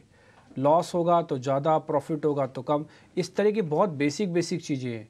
आपको लग रहा होगा कि ये लेक्चर है, ये लेक्चर नहीं है बॉस, ये ना मार्केट की एक साइकोलॉजी है, और इसके साथ हमको दो हाथ करने पड़ते हैं। इसलिए मैं, चंदन जी, कपिल, कुश, ये सब इसी चीज़ से निकल रहे हैं, और आप भी सीखते हो, हम भी रोज़ ही सीख रहे हैं। और मैं फिर से एक बात और क्लियर कर दूं, मार्केट इस समय बहुत ही बुरे वाले फेज से है, चर्निंग वाले फेज में। ये आपको था नहीं दे रहा, किसी को भी था नहीं दे रहा है। कोई आदमी बोले कि मैंने 500 पॉइंट बैंक निफ्टी से कमा लिए, जरा मेरे को उसकी शक्ल दिखा दीजिएगा। बहुत मुश्किल है एक तरफ से 500 पॉइंट बैंक निफ्टी से कमाना, एक तरफ से निफ्टी से 150-200 पॉइंट कमाना। हाँ स्कैल्पिंग करो, स्कैल्पिंग का तो दिन ही चल रहे हैं, स्कैल्पिंग करो, इसमें कोई दो राय नहीं है। ठीक जी, आगे बढ़े, अभी थोड़ी देर में पूजा त्रिपाठी हमारे साथ जुड़ जाएंगे, वो आपको कमोडिटीज़ के बारे में बता देंगे। एक दो शेयर ज़रा और चेक करवा लेते हैं। थोड़ी थोड़ी शॉर्ट कवरिंग मेरे को नाल्को के अंदर भी दिख रही है, क्या ट्रस्ट करें? क्या कुछ इस पर ट्रस्ट करें? नाल्को पे नेशनल एल्यूमिनियम के नाम से मिलेगा आपको। देखिए मेटल पैक में ये एक स्टॉक है जिसमें अब तक वो मोमेंटम नहीं नजर आया है। हो सकता है कि कैचअप प्ले आपको यहाँ पे आता हुआ नजर आए। 136 के पास एक अच्छा बेस बना है, पिछले 4 से 5 सेशंस का जो क्लोजिंग है वो भी उसी के आसपास है। तो जहां बाकी स्टॉक्स चल चुके हैं अब तक इसमें वो ट्रैक्शन नहीं नजर आया है। तो 136 के स्टॉप लॉस से अगर आप एक पोजीशन लॉन्ग चाहें तो 148 155 के 2 टारगेट्स के लिए इसमें लॉन्ग पोजीशन बना सकते हैं। But I agree with you कि क्वांटिटीज जो हैं ये थोड़ी सी कम रखें, मार्केट में वॉलेटिलिटी है एंड मेटल पैक तो वैसे ही ज्यादा वॉलेटिल रहता है। तो एक कैचअप ट्रेड के हिसाब से नाल्को में एक लॉन्ग ट्रेड जो है कंसिडर कर सकते हैं। ठीक है, डन। कुछ और स्टॉक्स भी पता करते हैं जहाँ पे पोजीशंस बन रही हैं या फिर घट भी रही हैं। हाँ, मैं ऐसा नहीं कि सिर्फ तेज़ी वाली ही बात कर रहा हूँ। मैं आपको एक और शेयर दिखाता हूँ, एक्साइड इंडस्ट्रीज़। एक बार जरा दिखाएंगे एक्साइड। मेरे को लगता नहीं शायद इस स्टॉक की भी चर्चा हुई है किसी से भी, एक्साइड इंडस्ट्रीज़। चंदन सर एक बार आप चेक करेंगे। साइड की बात करें तो यहाँ पे ब्रेकडाउन आया है। इनफैक्ट मंदी का एक नया ट्रेड यहाँ पे ओपन हो रहा है। पुट बाई के भी मौके बनने चाहिए। यदि किसी को एक साइड में देखना है तो मैं 290 का पुट भी देख सकता हूँ। सेटअप बन रहा है कि 285 तक का डाउन साइड आ सकता है। सेलेक्टिव ऑटो एंसलीज में बिकवाली आ रही है। 290 का फुट 4 4.5 में ले, ₹2 का सपोर्ट, ₹8 तक के टारगेट बनने चाहिए। एक साइड को 297 के स्टॉप लॉस से बेचा जा सकता है 295 के टारगेट के लिए। एक साइड के अंदर एक नया ब्रेकडाउन है और इस समय 290 की पुट हमने आपकी स्क्रीन पे लगा दी है इसको, और आप चाहें तो इसका भी फ़ायदा ले सकते हैं। ये पुट के अंदर एकुमुलेशन भी काफ़ी स्ट्रॉन्ग है।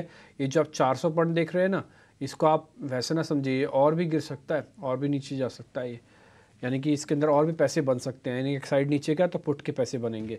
ठीक जी, आगे बढ़ें। मैं आपको ना एक काम करता हूँ, ज़रा सभी वो ट्रेड्स दिखाता हूँ जो आज सुबह से डिस्कस हो चुके हैं एक्सपर्ट्स की कॉल्स के रूप में।